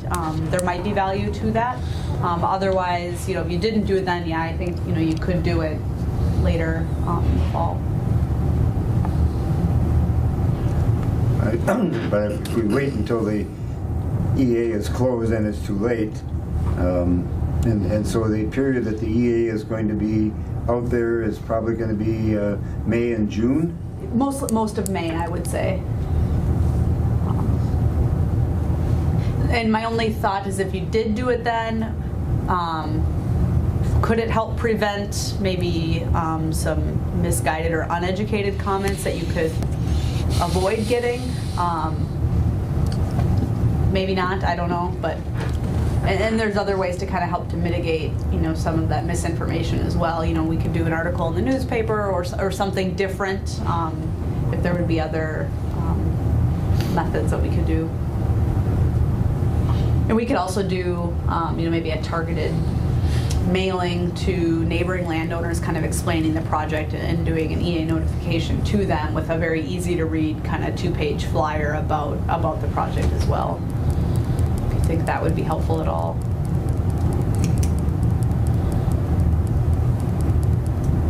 I don't know. I'm not sure when to have a public meeting. So you think maybe in May? I think if that would make sense given the environmental assessment and allow time for the public to be notified and given the opportunity, because that would be the opportunity if they did have a comment that they could make it. I think we wait till we get the environmental assessment first and then find out, because you can't hardly set a date if they're 2 weeks out, you think, or maybe they're 3 weeks out, or maybe. Yeah, I don't think we could set the date today, but. I think once that's out for a couple of weeks, then it'd be a good time to do it, because then everybody's had a chance to look at it that wants to.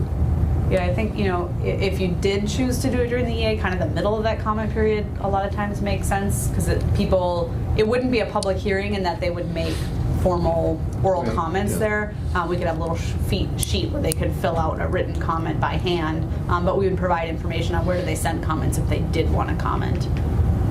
Because a lot of times, just being able to quickly answer a question, their comments kind of get diffused. Whereas if they don't have opportunity to ask those questions, they may submit a comment that maybe could be prevented if a question were to be answered. They don't get the answer, the right answer. So we don't know when the EA is going to be going out. I think we'll know more probably towards the end of this week. But by the time the next meeting is on May the 22nd, we're probably going to be we could be well into the EA period. 30-day period? Yep, it's a 30-day period. And what day does your newspaper publish? Wednesdays and Saturdays. Okay. Because we would typically, we'll start a 30-day on one of those publication dates, and it's 30 calendar days.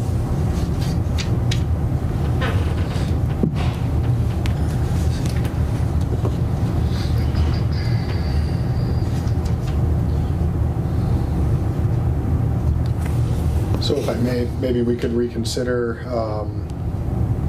maybe giving Bob or Thor, however you want to approve that, just permission to schedule that open house, if that's something you want to do once the draft is out, and then we would know more dates between now and the next commission meeting. Well, and I know that the night before our airport commission meeting on the 21st of May, we have a public hearing already. Excuse me.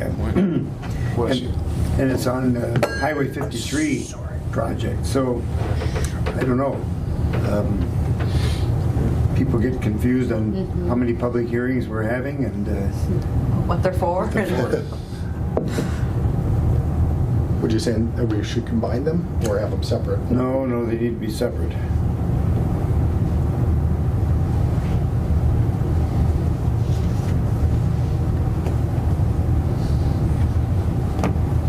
You folks got to make a trip up here then separate. And we're okay with that. Like I said, construction will be starting June 1st, so we'll have plenty of reason to be up here. So.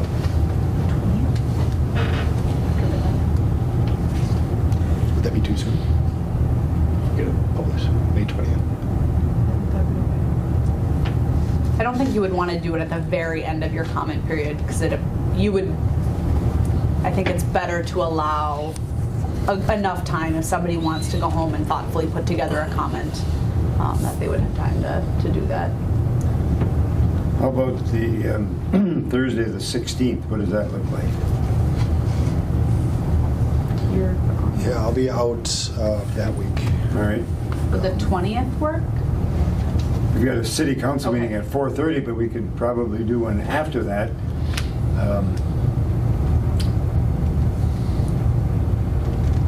7 o'clock or something. Yep, that would work for us if it's not too much for one night for three folks. Yeah, that's Yeah. fine. Get it done. What day? 20th on Monday? May 20th? Yep. 7 o'clock. Where? Well, I think we would probably plan it for here if we can get the room. Or we could do it at City Hall too. You'll already be there. Yeah. Do it at City Hall. All right. City Hall, So May public 20, 7 hearing. PM, City Hall. Yep. Okay? Airport.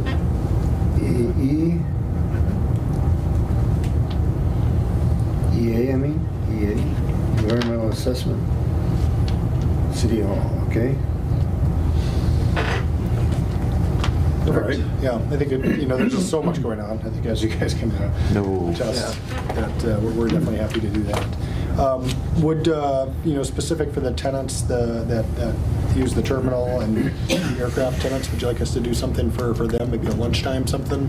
And it can be very informal, nothing formal, but we can send out a notification to everybody and we can work on that date.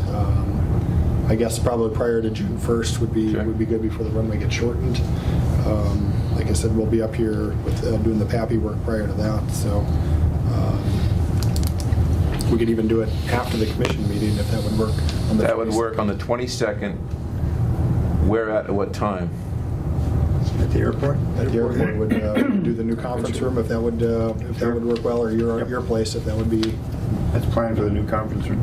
New conference room. Okay, what time? 1 p.m. Would that? Sure. That's going to be. The plane is out by that time, isn't it? Yeah, that's what I'm thinking about. 1 p.m. What day is that? May 22nd, 1 p.m. Conference room.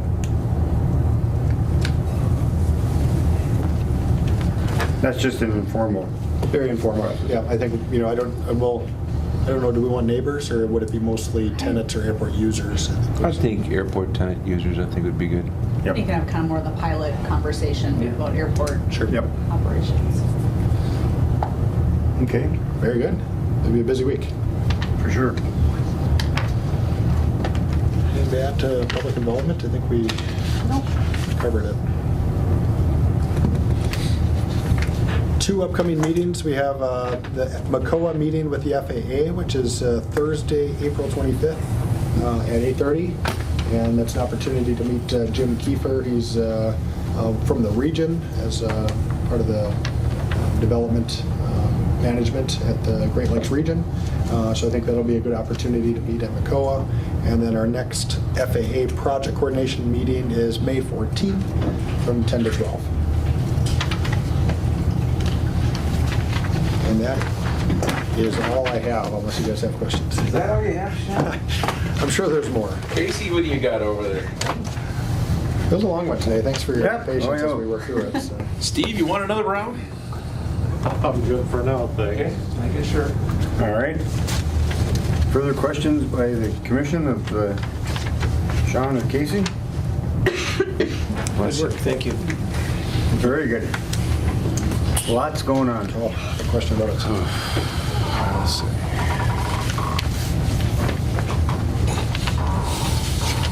All right, we'll move to old business. I don't know that we have anything that I know of to cover, so we'll go to new business.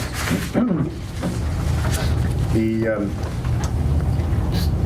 store you've been, and we also had here at the commission meeting in February. Yeah, something about that time. When Schulbergs Boyer. were here, the Boyers were here. Correct. And said that they were interested in selling their property. Absolutely. And they have a mobile home there. They have like a, yeah, it's actually it would be a trailer. It would not be a mobile home, it would be a camping trailer. Camping, Okay. thank you very much, yes.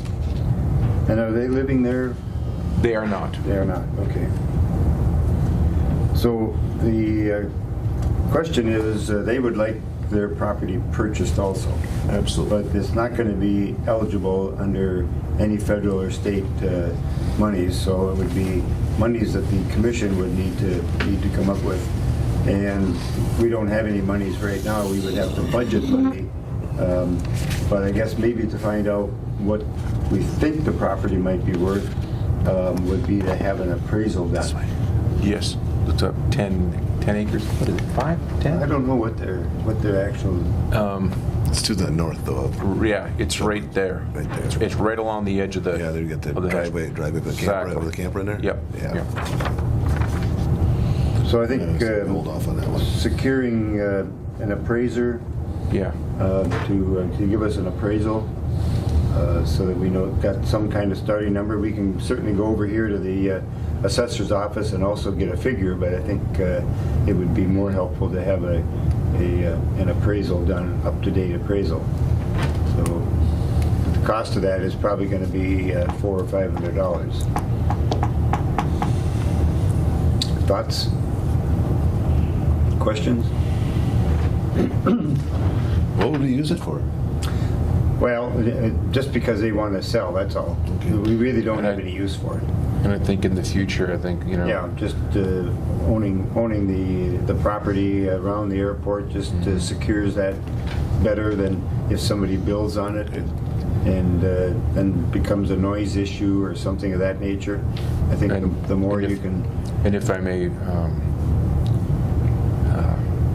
it's a collection point, shall Yes. we say? Yeah. If you understand what I'm saying? Yeah. Things get stored there now. Yeah, things get stored. Double quotation marks there, yeah. Little. It's not the most attractive storage thing. There you go. Thank you. Perfect. Through there. Yeah. Yeah. Okay. Yeah. It's I guess it doesn't hurt to get an appraisal on it anyway and find out where we're at. That's all it would be. And And I'll work from there, you know? We would then maybe, if they're a willing seller and we've got a price that's reasonable, we could budget for it this fall and purchase come 2020. Yeah. That would be the only way I would see it being done. I just think we've got to make sure we got a reason for it, just the way Bob Ewell brought up today, you know, if you're taking property off the tax roll. Sure, I It's hard understand for them that. to understand why the airport's buying property and taking it off the tax roll. Well, you know. But you know, when you I understand the reason, yeah. when you get through putting up a terminal building that's somewhere over 16 million, and then you spend 50-some million on a runway taxiway, you've got an investment there that you need to protect. Yep. All right, is there a motion then to secure an appraisal of the Boyer property? I'll move that. Motion by Commissioner Nevenin, I'll second it. second by Thank you, Walt. Commissioner Fuller to secure an appraisal of the Boyer property. And who is charged with that? Kyra, have her secure the appraisal company? And I think there's, what, 2 in town? Jack Harvey has one. Oh, is Jack, does he do appraisals? Yeah. Or does he just do Inspections. inspections? I thought Yeah. appraisals. I'm thinking of Krantz or what's the young lady? Miggins or? Megan's? Yeah. Yeah. And then two, look up the value, I can do it on my phone too, but look up, compare that to the value of what the tax value is.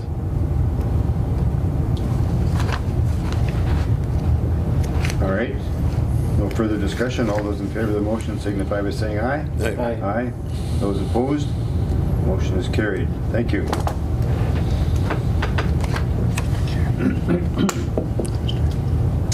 All right, item B is the airline schedule. And the SkyWest contacted Thor and I to talk about the airline schedule for the summer. And they started off by asking if we would be interested in giving up some flights in the wintertime. Maybe the January, February, March time period. Take and have only one day a week on some of those days, one flight a day on some days during the week or the weekend, and using them in the summertime. And I said, well, last summer, SkyWest added 2 flights a week for a period of about 10 weeks, I believe it was. And the individual, was it Dan? Dan, yeah. He wasn't aware of that, but upon going back and reviewing it, he found out that that was the case and that they were going to do it again this summer. So they're already planning for some period of time to add 2 flights a week for some of the summer. So we'll have 2 flights a day, 7 days a week for most of the summer. That's correct. Perfect. Now, looking at the winter of 2019-2020, is this something that we are interested in working with them on? Because right now we're scheduled for 12 flights a week.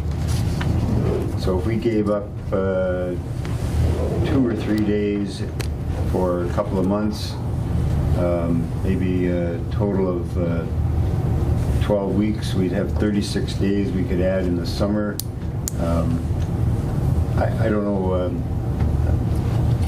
I don't know what it might do to emplanements in the wintertime, because I certainly want to look at even in January, February, and March. I mean, we're putting 1,000 people on the plane.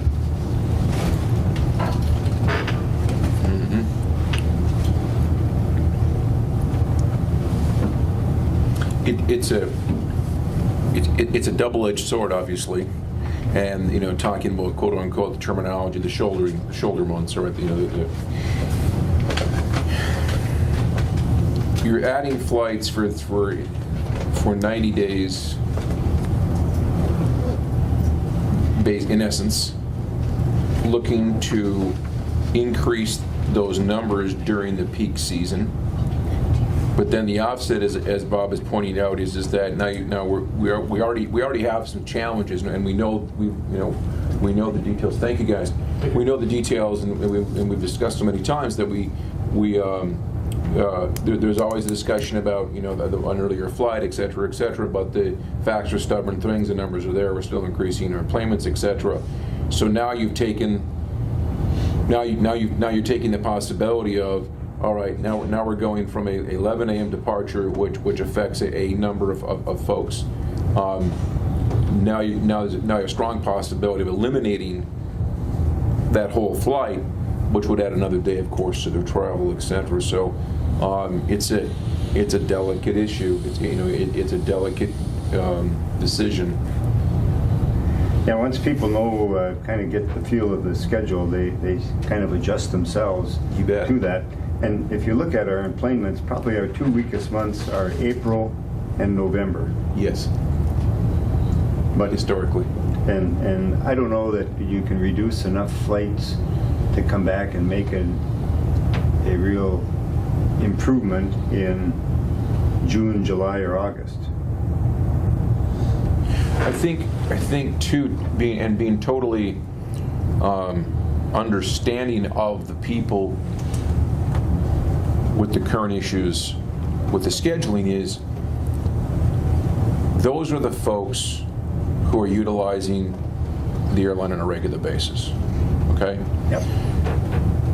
But also on scale, how much of the actual aggregate total do they make up, if that makes sense? What I'm saying, it's a delicate issue. So they approached you folks about this, and Yes. they weren't aware that they had, or this gentleman wasn't aware. This gentleman was not aware. Well, anything we can do to increase those summer flights is a good thing. Now, if they're asking us, I think it's open to conversation. Certainly, Sure. I would just but maybe could they adjust that time to, okay, we'll eliminate a flight, but can we have that one flight that does go out? Can we have it leave?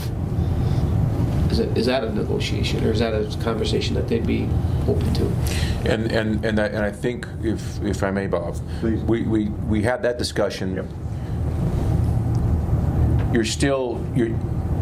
You could adjust that flight, right? You could go, for the sake of the conversation, you could go 6 a.m. or you could go 11 o'clock at night. You're going to, quote unquote, you're going to pay for that on one end of that equation or the other, right? So it doesn't matter really, and I'm not trying to be argumentative, I'm just saying. No, it's- And we talked about it, just you wonder, if you have one flight, you're going to make this group angry, or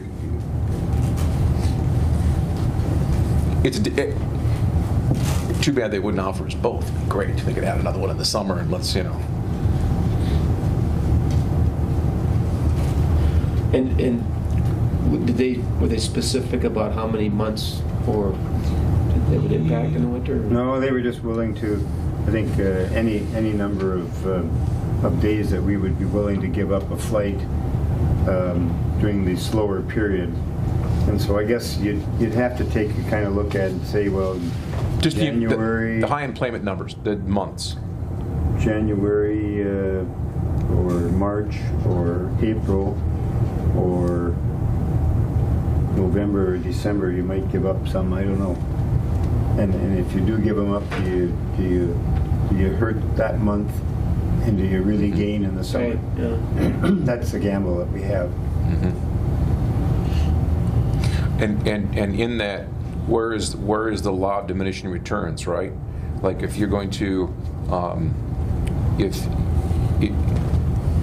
to their credit, they're trying, but also, is adding another flight, just what if you add that flight and that flight runs at, 30% capacity, for the sake of the conversation, a number, okay? Now you're wasting 70% of the capacity of the aircraft that you've taken 100% away from, quote unquote, the off season, if that makes sense. I don't know. I honestly don't know. I'm a little leery on the idea, but that's just an opinion. It's a difficult. Kara, thoughts? It would depend on what time that flight was, Yes. coming in or going out. Well, if you just kept that noon flight, which I think is what we keep now, I think That's correct. they eliminate, 2 days a week, they eliminate the late afternoon flight. Yes.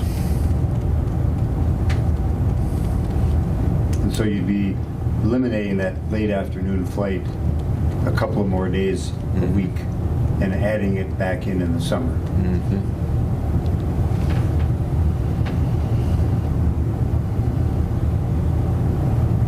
Are you scheduling a follow-up? Well, They're asking he us- called back and said, what are your thoughts? We said, well, we want to talk to the commission about it first before we start having any further thoughts about it.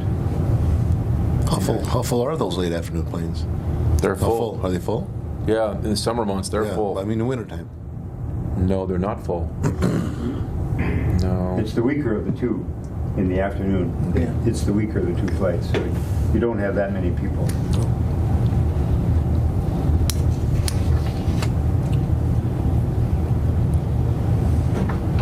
I think there's two things that are helping us right now. Both the economy of the country is good, and so folks are flying a great deal more. Secondly, we have nonstop flights from here to the Twin Cities, and that really, huge. People love that. And so I think those two things are helping us to get our numbers up, and it looks like we had a slight decrease in February, but a slight increase in March. And so we're probably, and we had an increase in January, so I'm not sure where you would take and cut right now. Right. I mean, April and November, you might be able to cut a few days Yeah. out, but I really don't know. I'm concerned.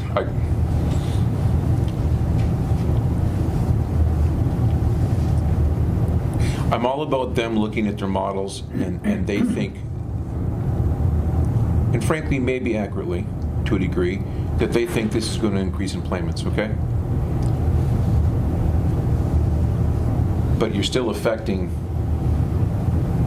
so many people the vast majority of the year, correct?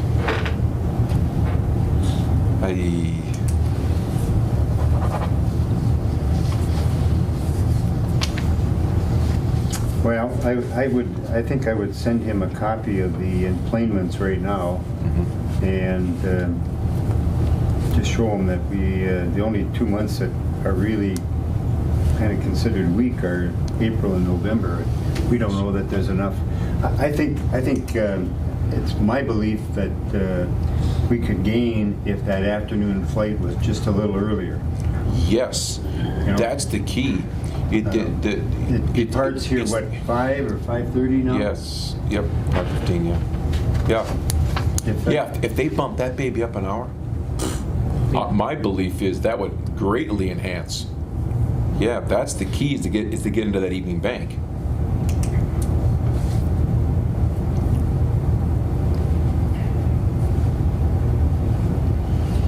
All right, let's have that discussion with him first.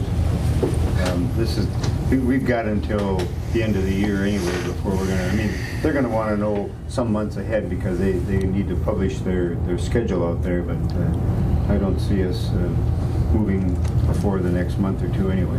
Yeah, they're concerned about Big Brother Delta. Right.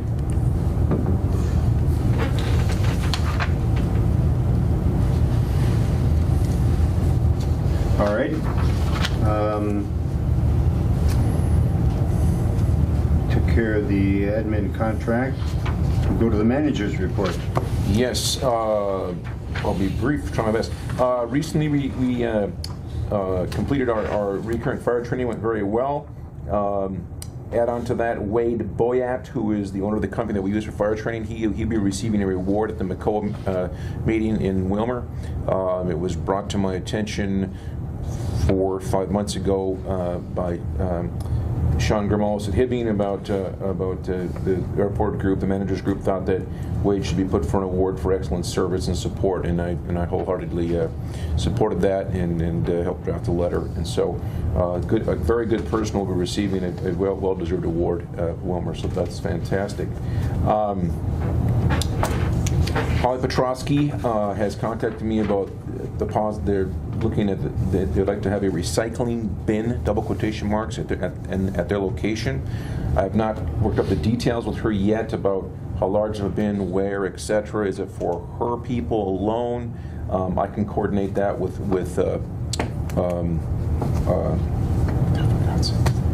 who does our cleaning? Roca. Thank you, Teddy. Sorry. I can coordinate with Teddy, and maybe you can augment her and help with that. Okay.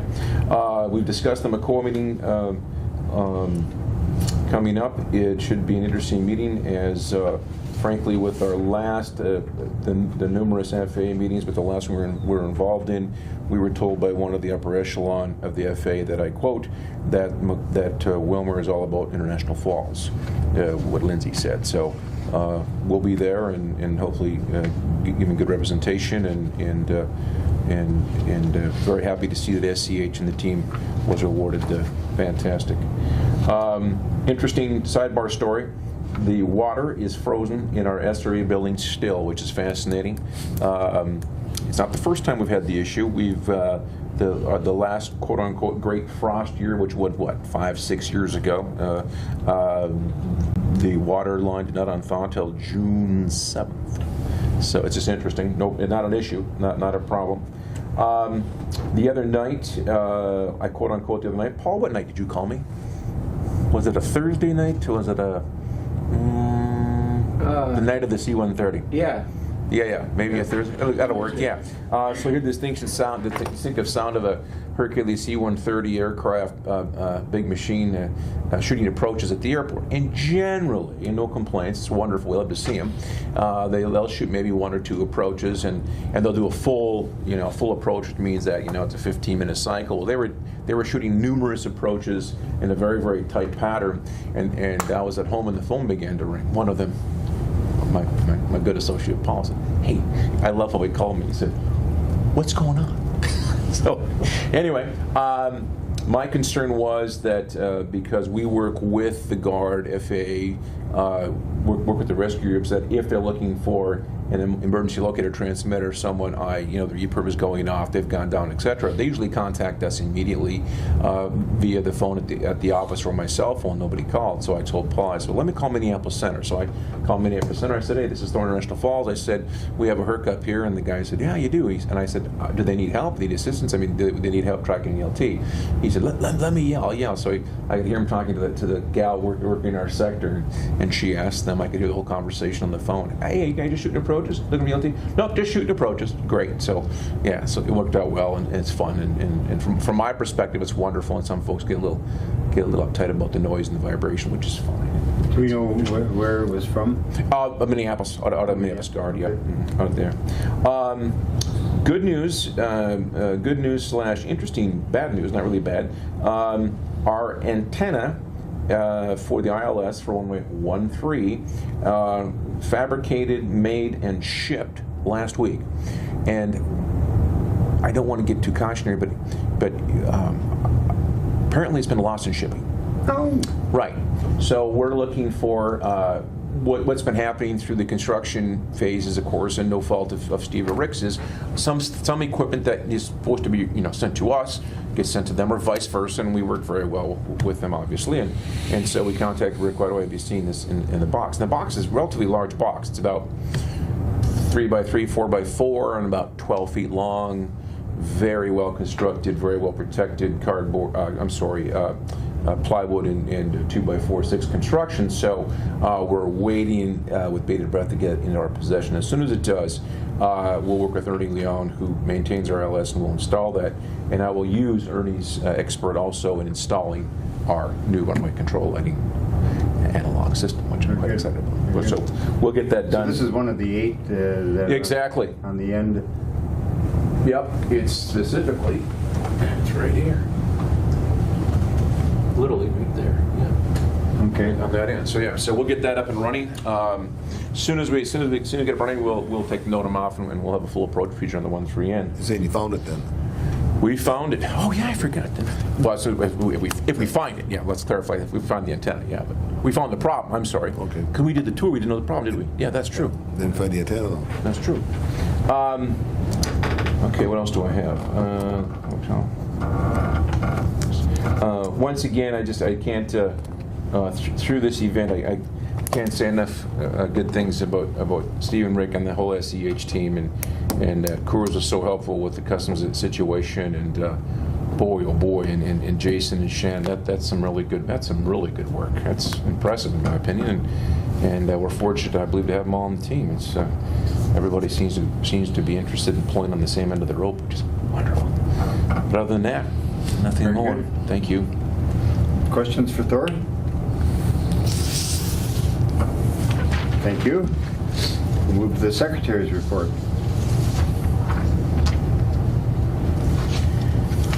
Employments are in there, Sun Country, we had a March flight that went out.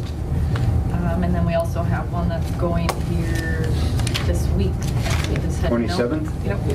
And then we've also got one coming up in June. Oh, really? Yeah. There is another one in June? There is, June 10th through the 14th.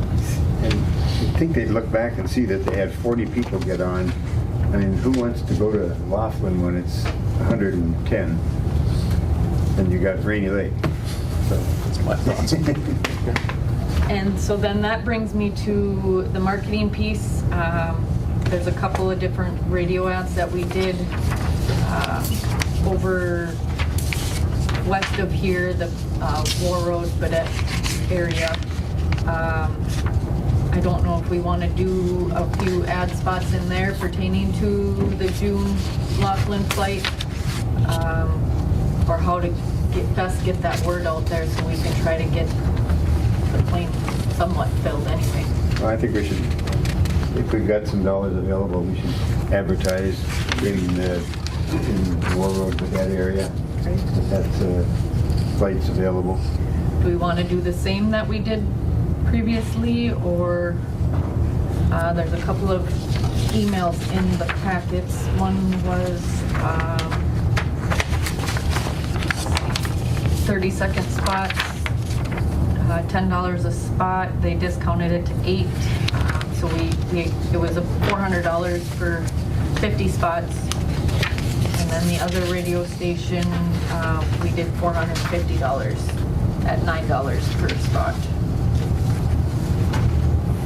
Can we put the date in, or is that not a good thing to do? These are just ads that we did before, but yes, we can put the dates of the Laughlin flight in there and everything. Okay, yes. Everybody agree that? Yeah, I think that's reasonable. Good. Okay. Good return on that. Do we, I guess we should probably have a motion to advertise on, what are the 2 radio stations? One is Wild 102, and the other one is KKWQ. Yeah. Yep. Warwood. Yep.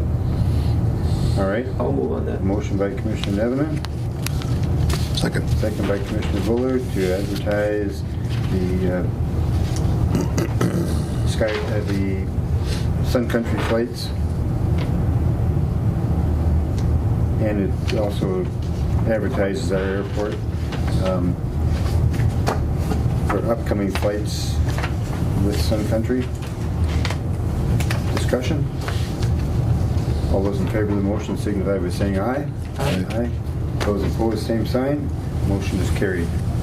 Thank you. The next marketing piece is was contacted by Nikki at the Journal in regards to the 2019 edition for Border Waters. The commission would like to run that advertisement again. I don't know where the advertisement cost went. This one here? Yeah, but I thought I had the cost in there, and I don't see the cost of what we ran last. It was a half-page ad, but let's see if I can find the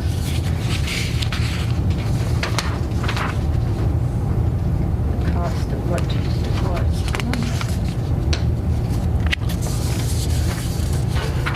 Can we do a new picture of the front of the terminal with the completed lettering?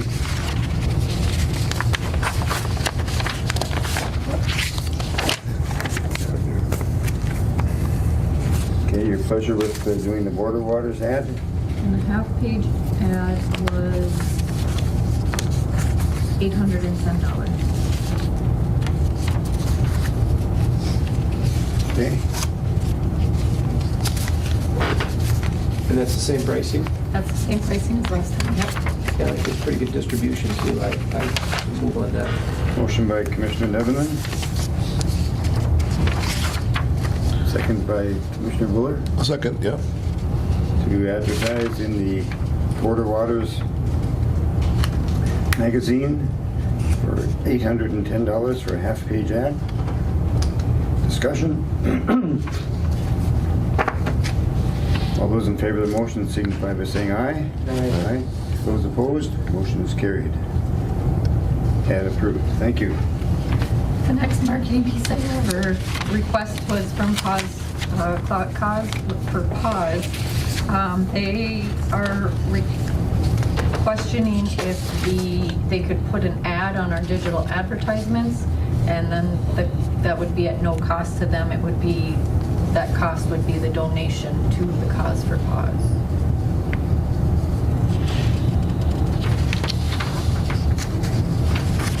I think they would be responsible for creating that advertisement. How long would it run?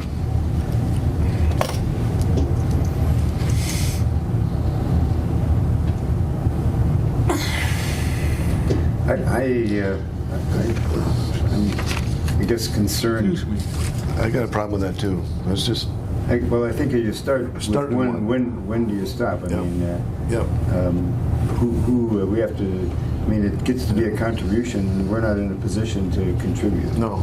Correct. No. So I think the answer would be not possible. As much as I support Pause for Claus or Claus for Pause, we contribute ourselves. I think there's quite a few people in the room, they do that. Yeah. Well, they do good work. Just, I don't think that as a commission, we're in a position to make contributions. I think we do make contributions on advertising, which is good, that we get something back on, but something like this, there's nothing, Right. you know, we're starting something that's gonna Opens the door. big mushroom. Further, Kyra. Then just the admin contract, I don't know if we put that in the agenda, but the Kita airport contract has expired and needs to be renewed. It's an annual contract. And it expired on December 31st of 2018. So that one just needs to be renewed, and then the compensation, it looks like each year is increased by 2%. So this is,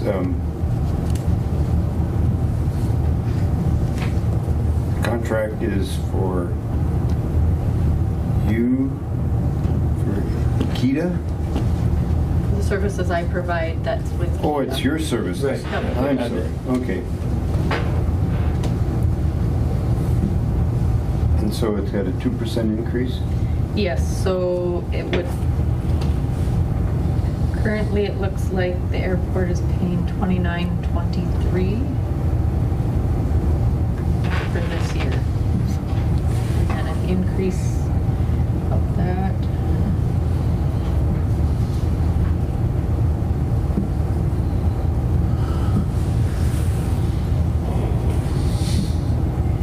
Put it at $29.81, the 2019 year. Okay.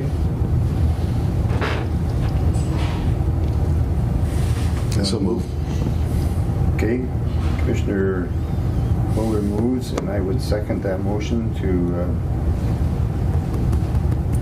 enter into annual contract with KEDA for secretarial administrative services at $2,981. No, $29.81 an hour. An hour, thank you. An hour. And is there a maximum on that number of hours? No? Okay. Thank you. $29.81 an hour. Okay, okay with that? Yep. All right. Further discussion?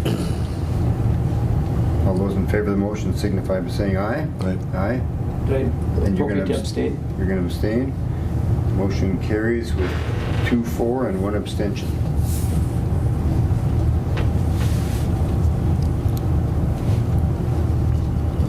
All right. Further. thing I have was, we had a discussion about the airport being open 24 hours. I don't know if you wanted to talk on that or... Well, and just in our walkthrough too, that came up, and is it with phase 2 on the verge of opening here? Does it make sense to keep that open, or with the automation now we can shut the lights down, lock it? And right now, in phase 1, the lights are going down. Okay. So go and I think the building kind of settles in at X time, and so I want to say 10 o'clock maybe winter months. But yeah, right now the lighting goes down to just nothing, and unless you walk in the building, you physically, it won't come up. So as far as the cost, in my honest opinion, of it leaving 24-hour, there is minimal cost. Beyond cost, accessibility. I just Does it need to be open? Does it need to be? And is there a way to lock it, or how do we? Yeah, and then you wonder. Well, let's say this. Let's look at historical data. There's never been an issue security-wise, or if that's, and I don't know, we're concerned with it or not. I don't know. If there is a security issue, I understand. If there's not, as far as the cost effectiveness of closing and opening, I would see virtually no cost savings. I wonder if the other airports are closing up or locking their terminals. I don't believe they do. I don't know that though. We can find out. Let's try to talk to Sean and Steve at McCoa this week and see what they're doing. And Karen. Yep. There again, I look at this investment that we've made, and just one incident could. Sure. Sean, Steve. Vandalism, it's so prevalent now too. Yeah. But your offices will be locked. Right. Yeah. And the customs and border protection will be locked. So. Correct. Yeah. Does that mean?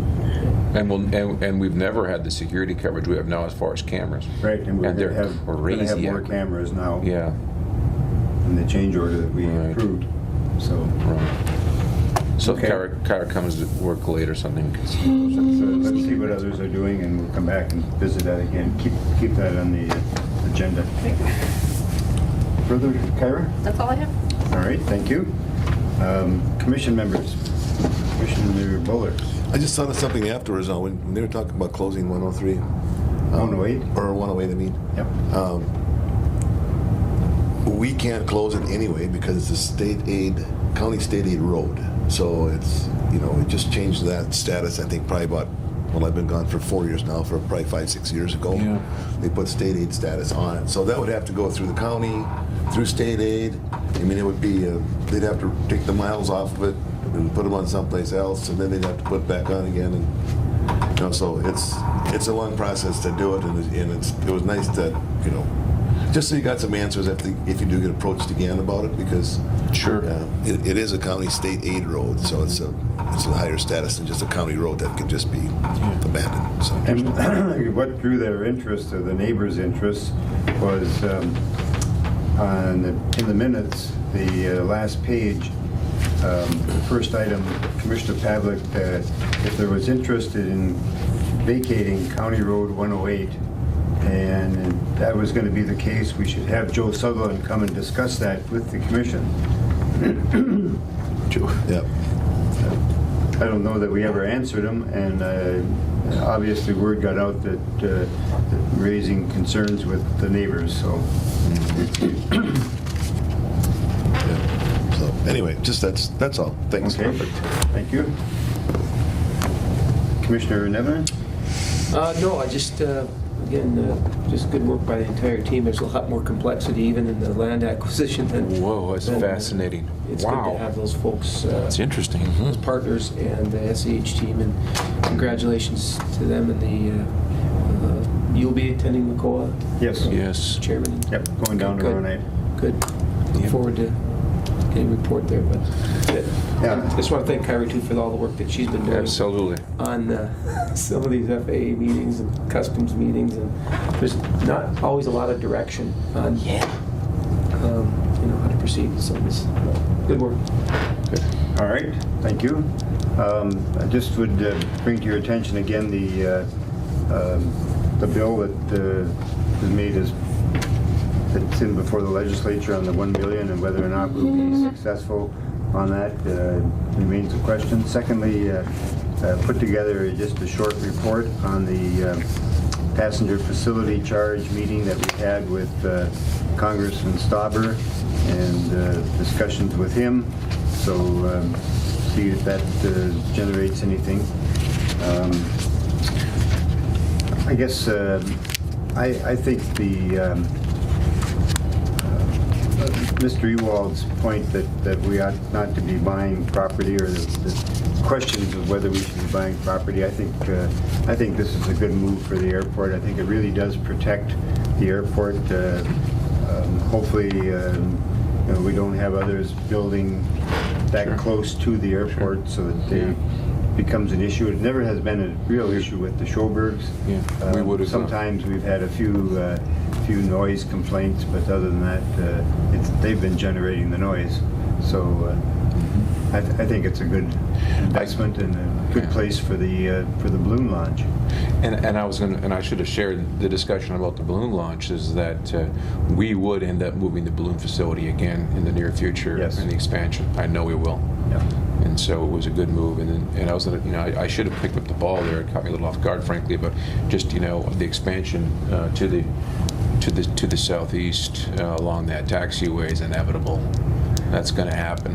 There'll be hangar development in there. And the meetings that we've had There will with be. the National Weather Service, they really want that facility.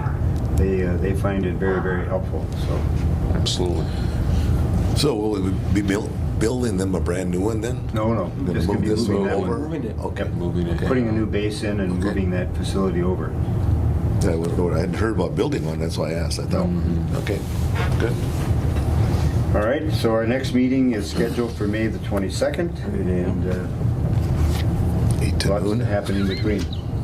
The new conference And room. we plan to be in the Sorry? new conference room 8 to at this noon. point. 8 to noon, yeah. I've got 8 to 12:30, actually, yeah. So, I'm sorry. Before we adjourn, be sure, I'm just reminding the Jason signature. Yep, got it here. Thank you Yep. much. Got that taken care of. I got to sign some papers for Steve. Been so And, gracious to wait.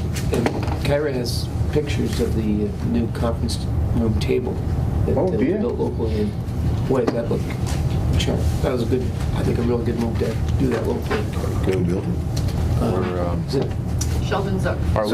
Are we For KCC TV, we're planning to be, if we're not going to be in the new terminal building, we'll let you know, but right now we're planning to be there. And hopefully that all comes to fruition for May 22nd. All right, thank you. Thank you. We'll adjourn this meeting.